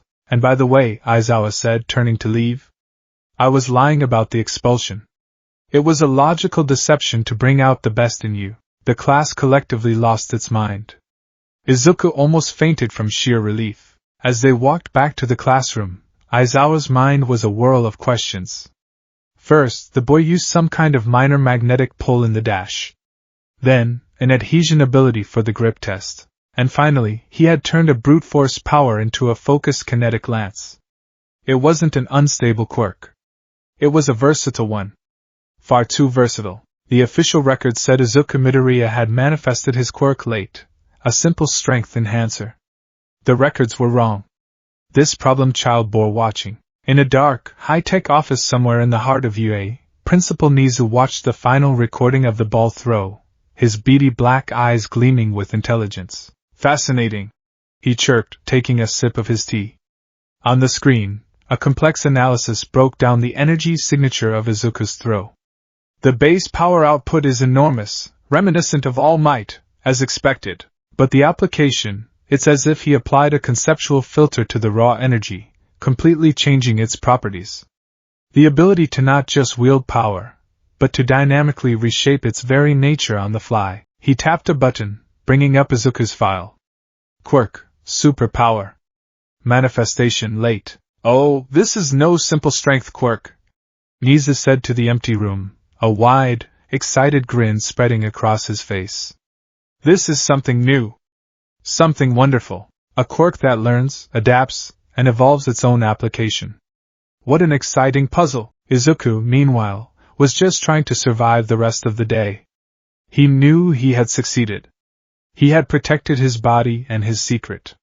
He had impressed his teacher, even if he had also earned his suspicion. But as he sat in class, nursing his throbbing finger, he couldn't shake the feeling that he had just painted a massive target on his back. He had erased the doubt of his own potential, but in its place, he had planted a seed of suspicion that was sure to grow. The announcement of the battle trial sent a jolt of electricity through Class 1A. This was it. Not a test of physical stats, but a simulated combat scenario. This was what they were all here for. Izuku felt a familiar cocktail of terror and exhilaration churn in his stomach. His gaze flickered across the room, cataloging his classmates, his mind already running threat assessments. And now, a familiar, booming voice declared from the classroom doorway, "For your basic hero training." "I am." Coming through the door like a normal person, All Might burst into the room, not in his usual teaching attire, but in his Silver Age hero costume. The effect was instantaneous. The class, which had been a sea of nervous chatter, was starstruck into silence, then erupted into a cacophony of excited gasps and fanboy/fangirl squeals. "Welcome to the most important class in UA High," All Might announced, his grin a force of nature. "Here, you will learn the basics of being a hero and what it means to fight for what's right. Let's jump right in with combat training." He gestured to the wall, where numbered cases slid out, each containing a custom-ordered hero costume. The excitement in the room reached a fever pitch. Izuku found his case, number 13. He had submitted his design weeks ago, a simple drawing based on his idol, but with his own nervous modifications. As he pulled on the teal-green jumpsuit in the locker room, he felt a surge of childish glee.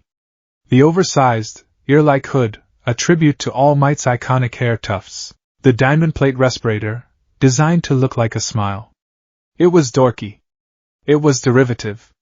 It was him. As they gathered in the training grounds, a sprawling, detailed cityscape that made the exam center look like a child's playset, All Might beamed at the assembled students. "They say the clothes make the man, young men and women. And behold, you all look like heroes." Izuku felt a prickle on the back of his neck. He turned to see Bakugo staring at him, his lip curled in a snarl of utter contempt. Bakugo was wearing his own costume, a black, sleeveless top with a giant orange X across the chest, baggy pants, and most notably, a pair of massive, grenade-shaped gauntlets on his forearms. He looked less like a hero and more like a walking weapon of mass destruction. Deku, Bakugo growled, his voice low and menacing. Keikaken, Izuku stammered, his newfound confidence deserting him in the face of his lifelong tormentor. What's with that stupid costume? Bakugo sneered, gesturing at Izuku's jumpsuit. Trying to make a mockery of me? And no, of course not. It's just Izuku began, but Bakugo had already turned away, his shoulders tense with a rage that seemed to vibrate in the air. All Might explained the scenario. It was a classic heroes versus villains exercise. The class would be split into two-person teams. One team, the villains, would guard a nuclear weapon prop inside a building. The hero team's objective was to either capture the villains using special tape, or secure the weapon before the time limit expired. The lots were drawn. Izuku's heart sank into his stomach as he saw the pairings. Team A, Izuku Midoriya and Ochako Uraraka. The heroes. Team D, Katsuki Bakugo and Tenya Ida. The villains. The universe, it seemed, had a cruel sense of humor. He was being pitted directly against Bakugo. This wasn't just a training exercise anymore. This was a reckoning. All Might's voice boomed from the comm system as he led Ida and Bakugo into the designated building. Villain team, you have 5 minutes to prepare. Use this time to get into character. A true villain thinks deviously. Inside the building, a stark, concrete warehouse-like structure, Ida was already taking the role seriously. He moved with stiff, deliberate motions, assessing the room. Bakugo, our strategy should be defensive. The weapon is on the 5th floor. We should secure the choke points, lay traps. Shut up, Four Eyes, Bakugo snarled, his attention fixed on a monitor showing a live feed of Izuku and Uraraka outside. His crimson eyes were narrowed to slits, his hands clenching and unclenching. He wasn't thinking about the bomb. He wasn't thinking about strategy. He was thinking about Deku. The useless, quirkless, worthless Deku who had somehow gotten into UA. The Deku who had dared to stand up to him, who had a quirk he'd been hiding his whole life. The rage was a physical thing, a hot, coiling serpent in his gut. This is personal, Deku, he whispered, a grin spreading across his face, a terrifying sight. I'm going to enjoy this. Outside the building, Uraraka was trying to be positive. Wow, we're up against Bakugo and Ida. It's kind of intense, huh? But we have a plan, right, Deku? Izuku wasn't listening. His mind was a maelstrom. Bakugo. Kaken. The name was a trigger, unlocking a lifetime of fear, humiliation, and pain. The explosive fists, the casual cruelty, the sneering nickname, Deku, the one who can't do anything. His first instinct was to run, to hide. But then, he took a breath. He looked down at his gloved hands. He wasn't that Deku anymore. He had power. He had secrets.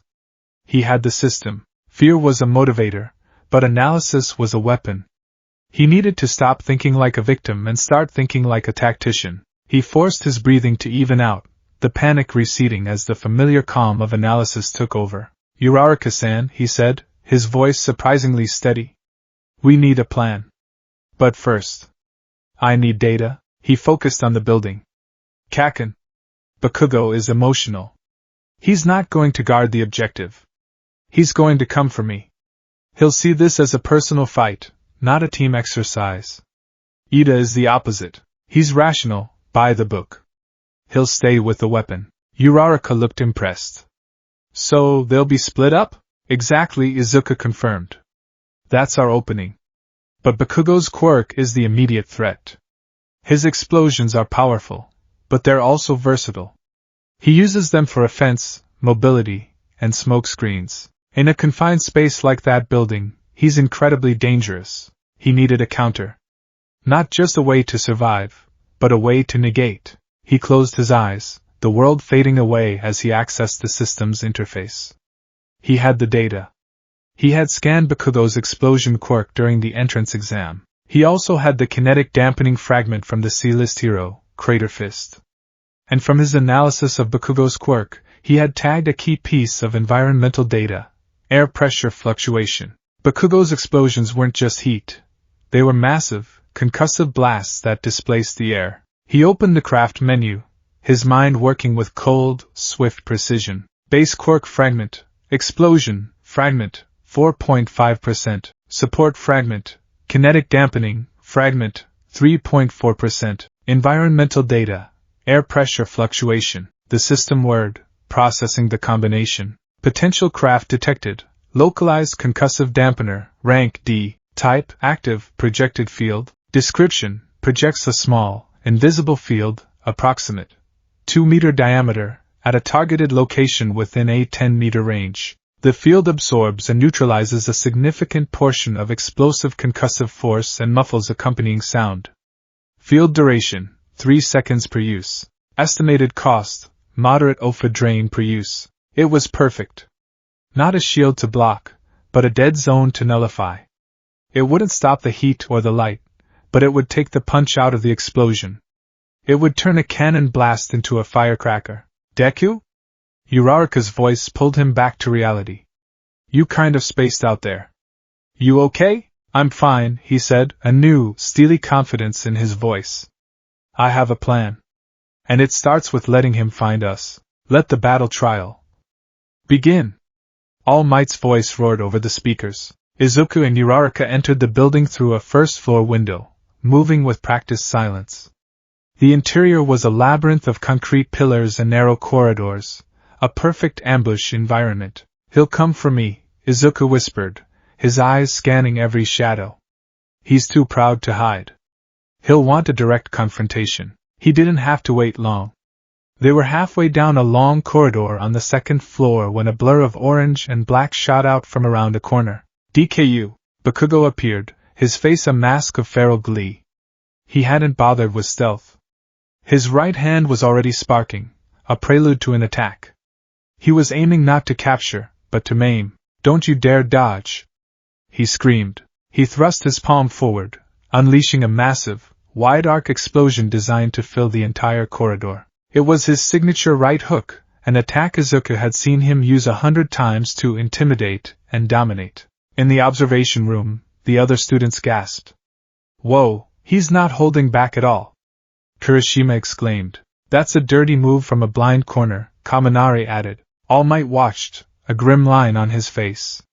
Show me, young Midoriya. Show me what you can do. For the old Izuku, this would have been the end. He would have frozen, paralyzed by fear, and taken the full force of the blast. But he was not the old Izuku. Just as Bakugo unleashed his attack, Izuku acted. He didn't dodge. He didn't brace. He raised his hand, palm open, and his mind screamed the command to the system. Now, activating, localized concussive dampener. He felt a sharp, significant drain from his OFA reserves, more than Ferris lure but less than a 5% smash.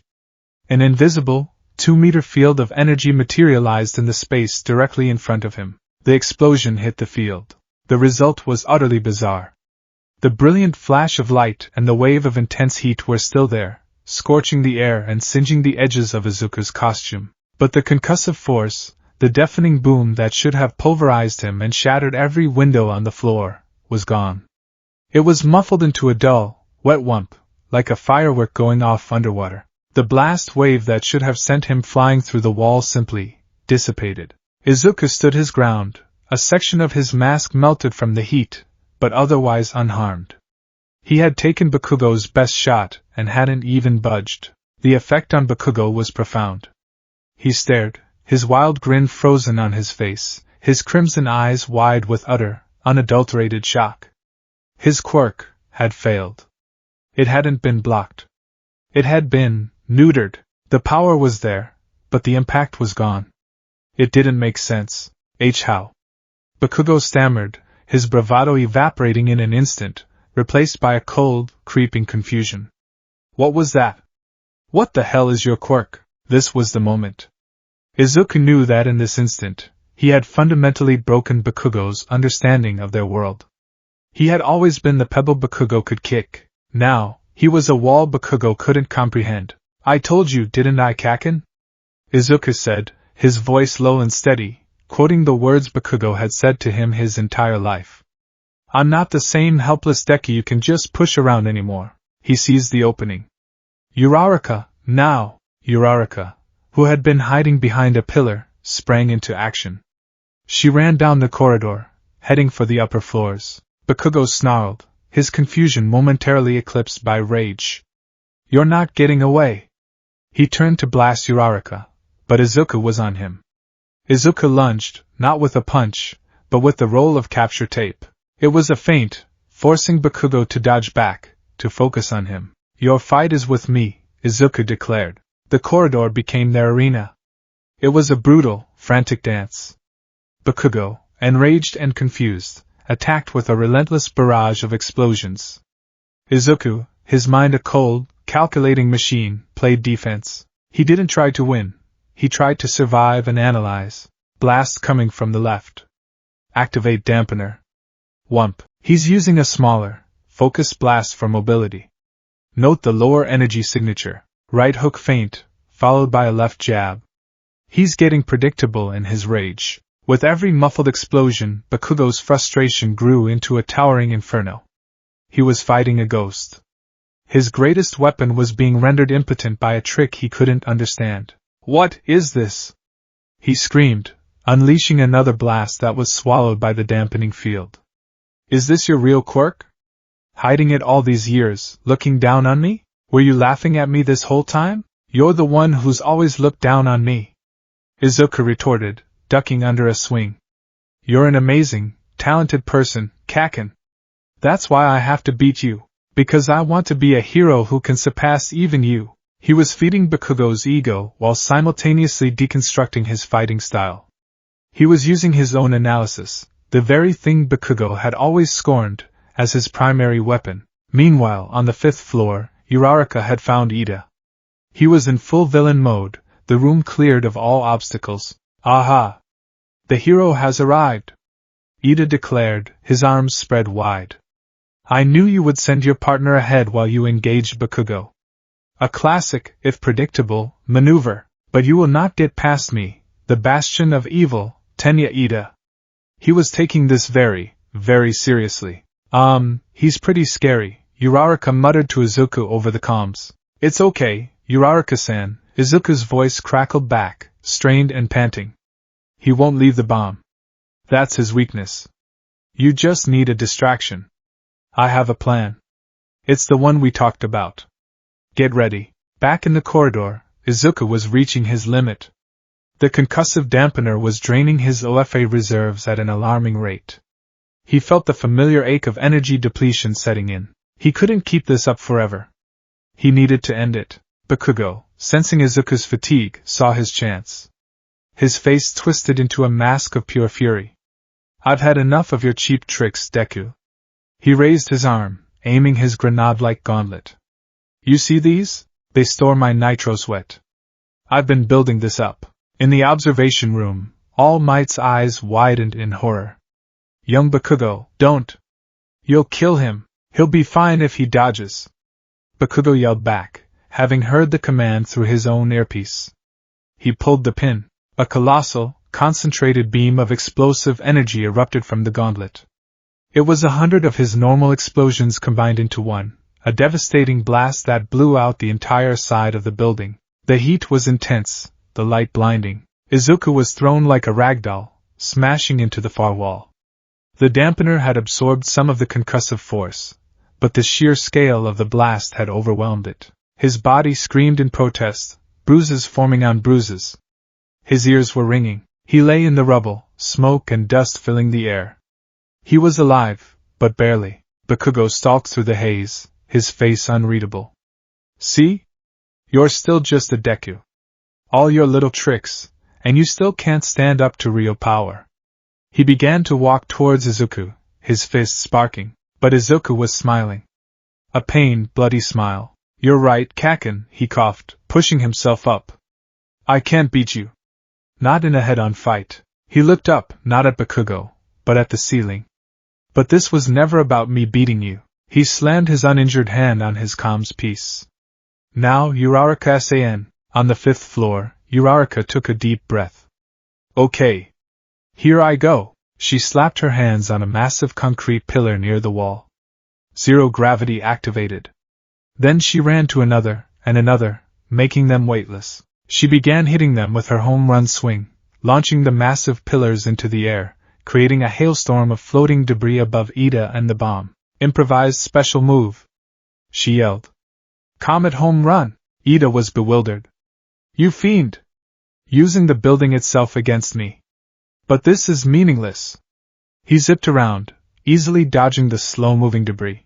The distraction isn't for you, Ida-san. Izuku's voice crackled over the comms, audible to everyone in the building. Downstairs, Bakugo looked up, confused. What are you? He was cut off as Izuku unleashed his trump card. This wasn't a trick. This wasn't a craft. This was pure, raw power, focused by desperation. Izuku drew back his good arm, the internal kinetic brace flaring to life around his bones. He channeled one for all, not 5%, not 8%, but a controlled, explosive 15%. He didn't punch Bakugo. He punched the ceiling. Detroit smash. The impact was cataclysmic. The concrete floor above them shattered, a massive hole blowing upwards through the building. The shockwave was a physical thing, a column of pure force that erupted through the second, third, and fourth floors. It wasn't an attack. It was an act of architectural violence. On the fifth floor, the upward blast of air hit Uraraka's floating debris field like a hurricane. The weightless pillars and chunks of concrete were blasted in every direction, a chaotic, zero-gravity shrapnel storm that filled the entire room. Ida, for all his speed, couldn't dodge everything at once. He was peppered with debris, forced to cover his head, and in that moment of chaos, Izuku added his final, system-based twist. He knew where the bomb was, based on the blueprints Uraraka had sent him. The metal struts in the ceiling above it, they were a target. He reactivated his weakest, cheapest craft. Ferris lure. He poured a surge of OFA energy into it, overclocking the rank F ability. He focused all his will on those specific metal struts. It was a subtle, invisible touch, a slight magnetic pull that altered the trajectory of a few key pieces of debris, sending them cascading down directly in front of Ida, creating a momentary but impenetrable wall between him and the bomb. It was the opening Uraraka needed. While Ida was blinded and blocked, she leaped through the storm of floating rocks, her body light and agile, and threw herself onto the nuclear prop. I've got it! She yelled, hugging the bomb as if it were a giant teddy bear. The hero team. Why yins? All Might's voice roared, breaking the stunned silence. Down below, Izuku collapsed, his right arm shattered from the punch, his left arm burned and bruised, his body screaming from exhaustion. The OFA drain from the smash, combined with the constant use of the dampener, had left his tank completely empty. Bakugo stood frozen, staring at the hole in the ceiling, then at the collapsed form of Deku. He hadn't been beaten. He had been outthought, outmaneuvered, deconstructed. Deku hadn't overpowered him. He had used his own power, his own predictability, against him. He had treated him like a puzzle to be solved. The humiliation was a colder, deeper wound than any physical blow could ever be. In the observation room, the students were speechless. They won by destroying their own building, one of them whispered in awe. The hero team won, Momo Yayorozu corrected, her expression one of deep thought. But at what cost? Midoriya is grievously injured, and the structural integrity of the site is compromised. Tactically it was brilliant. But is it heroic?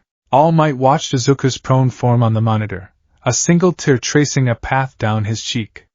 You did it, my boy, he thought. You didn't just win the battle.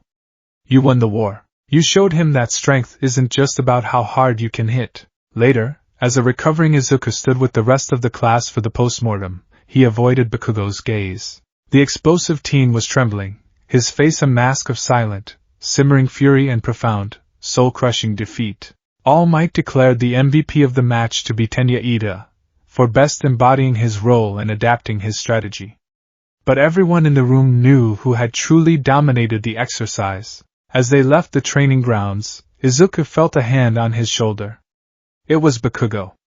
His face was pale, his eyes red-rimmed. Deku, he said, his voice a choked whisper. I lost. But I'm just getting started. This isn't over. You hear me? This is not over. He turned and walked away, not with his usual arrogant swagger, but with the quiet, determined tread of a rival who had, for the first time, truly seen the person he was up against. Izuku watched him go, his own aching body a testament to the battle. He had won. He had deconstructed their entire rivalry, brick by painful brick, and begun to build something new in its place. Not friendship, not yet. But something far more valuable, respect. And for the first time, looking at Bakugo's retreating back, Izuku didn't feel fear. He felt a spark of anticipation for their next battle.